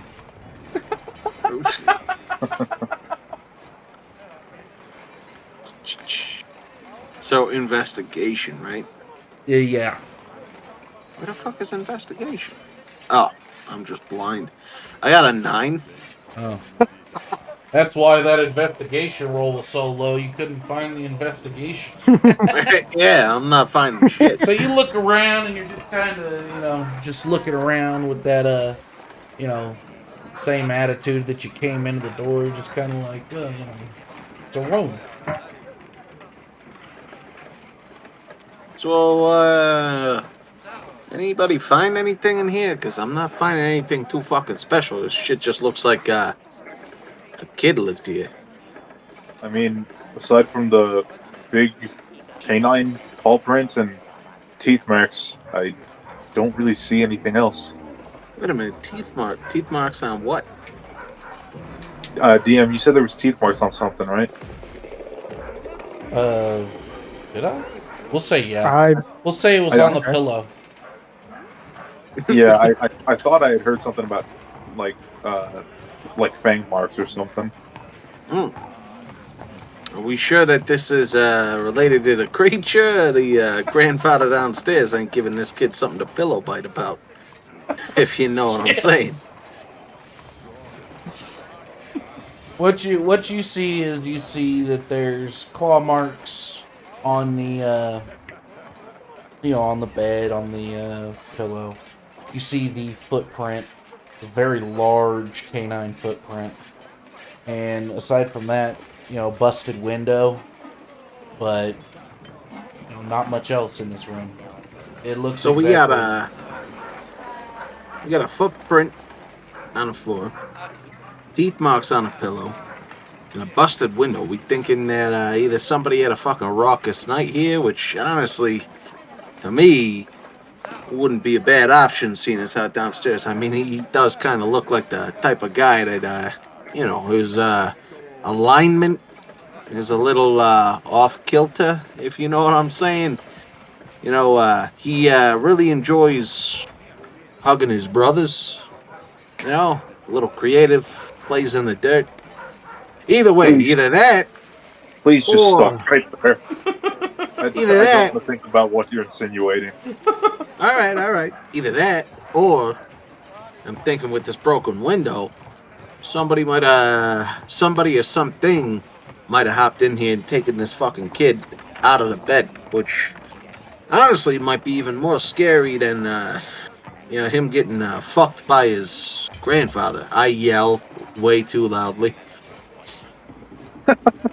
You hear absolute silence. Just me? All right, I guess we'll go with the beast thing then. Has He anybody might have looked heard outside the you, window? though. No, Uh, he's deaf, right? he's No, he's blind. blind. He's not deaf. Oh shit. Give me a few gold coins. Let me go talk to this man. At least give him our apologies. Get the fuck out of here with the gold coins. He should be Um, compensated for what we're putting him through. He should be compensated or you should be compensated. I'm Well, starting to notice that nose of yours might not just be for sniffing out food. Shit. Jesus Christ. I'm just trying to keep the peace. All right. All right. And I throw him a gold piece and a half. Can I cut my gold piece in half? No. Oh I my throw him, god. No. throw him one gold piece in. I'm like, all right, go You're make gonna give him a amends. fucking shekel? Yeah, go make amends. And then I'm like, Jesus, honestly, it's my bad. I thought the guy was deaf. Even though I just talked to him downstairs and he responded perfectly fine. But I thought he needed like hearing aids or something. Well, Anybody check outside the window for footprints? I know that Yori he will needs kind a of lot more. Never mind. Go ahead. Yori will kind of float over to the window and kind of peer out, see if there's any marks or anything. As you peer out, you I take see the gold piece and just go outside. you see claw marks running down the side of the house, and kind of see what could be a canine footprint because you rolled so fucking high. What could be a canine footprint, but from this high up, it's a bit too difficult to tell. But All right. it's possible that Um, there's a footprint up there. yeah, I kind of want to just float out the window on my magic hand and just follow the trail for as long as I can. Alright, so you are looking at this footprint, and you see that this thing has a very long stride.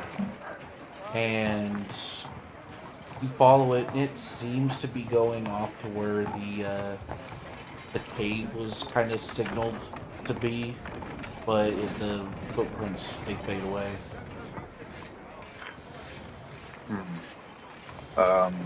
He'll kind of stare at it for a minute and kind of squint his eyes and float back in. And he'll say, "All right, I think I might have a plan to at least catch the attention of whatever this thing is. All right, let's hear it. Well, let's just go outside first. Go to the trail. He'll kind of open the door and go back to the into the kind of main room of the building, and he'll just say to the old man, "Sir, we apologize for the inconvenience and what you've been through. We'll be out of your hair now." And I follow down, leaving, and I kind of hang back and wait for everybody to head out of the building first. And I'm kind of sitting there with the old man, and I look over at him. I'm like, "Listen, and I apologize for my crass behavior. It's uh, it's a difficult thing you got to deal with here." And I kind of put a hand on his shoulder. Um, and as I put this hand on the shoulder, I kind of got the needle tucked in between like my index finger and my middle finger, so that it's he can't feel it, but it's in between. I'm gonna try and like slot it into the shirt that he's wearing. But I'm doing this as I'm looking at him, talking to him, kind of tears welling up in my eye a little bit. I'm like, listen, hey, I know how this thing can kind of be. Listen, I lost my younger brother. It's dear to me. You know, my younger brother, Isaac. Yeah, Jesus. I haven't talked about this in a while. Hey, I lost my younger brother, Isaac Horvitz Martinelli. He was murdered, executed along with all my family back in the old country. It's just tough that you're going through this. But I want you to know we're gonna do everything in our power to find this son of a bitch. Whatever the fuck this thing is that took your grandson. And as I'm saying this and kind of having this heart to heart, I'm slotting the very thin needle just on like the shoulder of his shirt as I'm having this heart to heart with him. Okay. So you slot the needle into the shirt, and it's now in his shirt. He is none the wiser. All right, and I say, I'll get out of your house, and I apologize for my crass behavior once again. I just want you to know we'll get justice for your grandson. And I turn around and go and walk out the door. He stays silent as you leave, and walk out the door, closing it behind you, meeting up with everybody else. All right, Everything all right? we ready to head out? Yeah. I saw a trail outside the window. Follow me. All right, lead the way.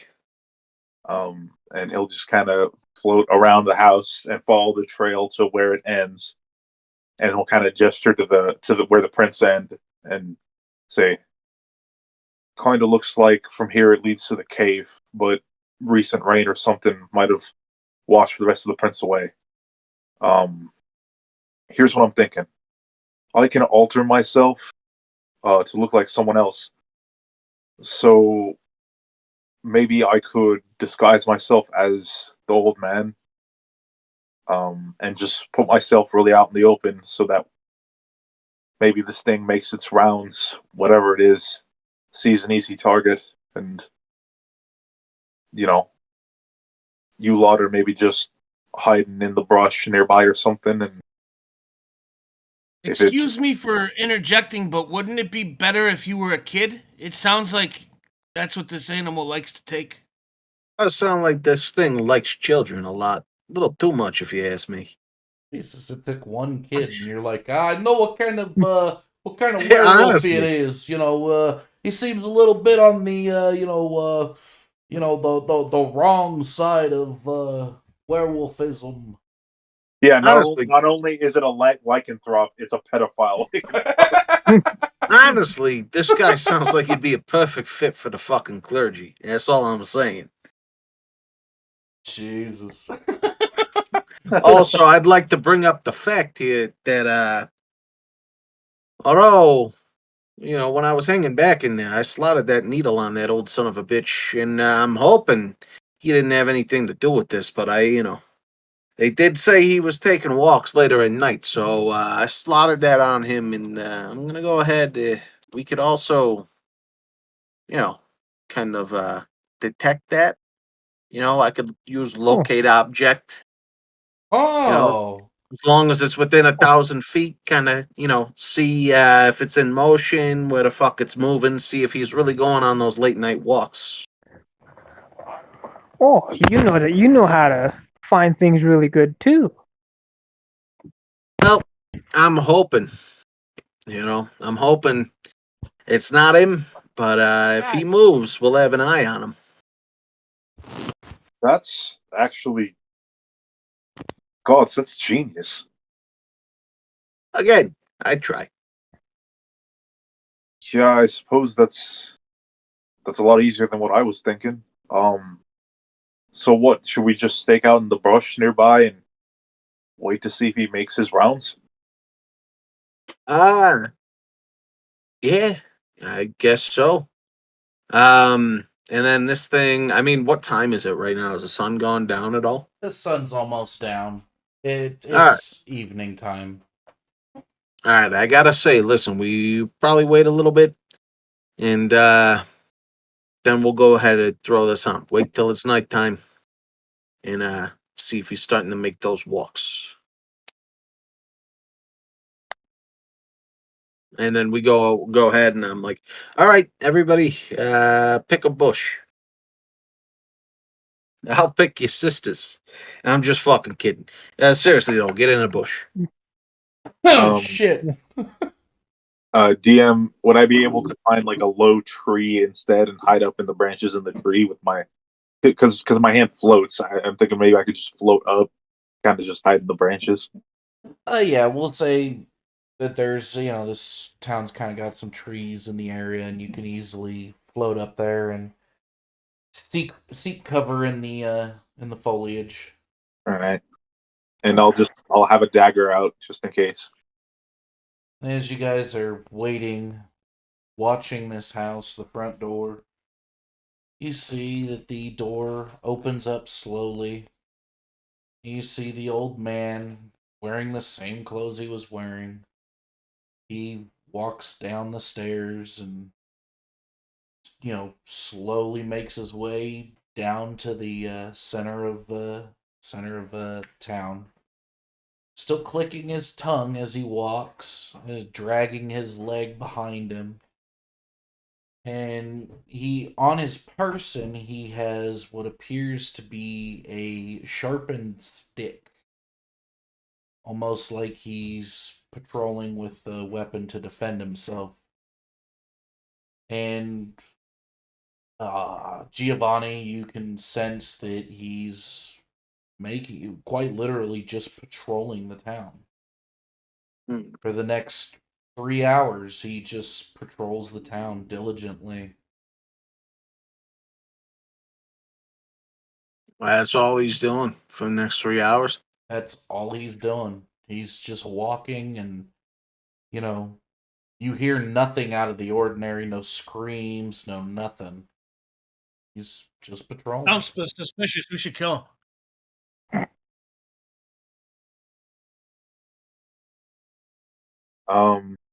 I would advise against that.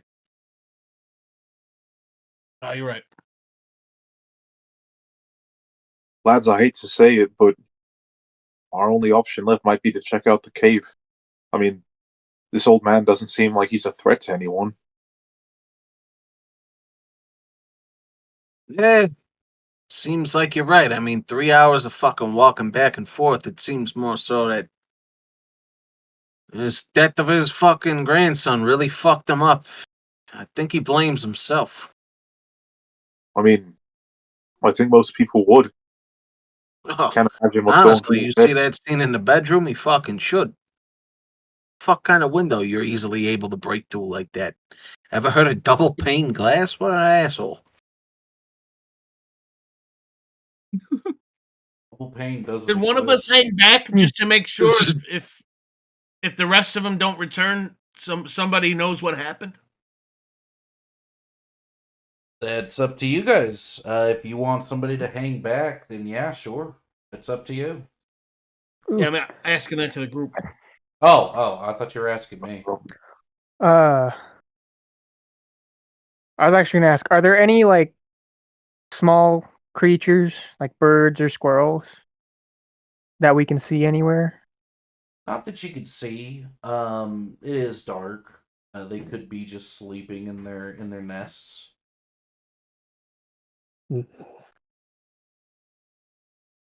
Never mind. And I had an idea, but that won't work then. Uh, As you let yourself kind of just you had a plan. You see a rabbit hop out across in front of you, almost as if it was divine intervention. Because I'm curious about this plan. oh, tiny creature. Without getting too close, I'd like to walk closer to it and and talk to it. So you could talk to animals. Yeah, it's a racial trait. Fucking hell! That rabbit all of a sudden explode. No, I'm just kidding.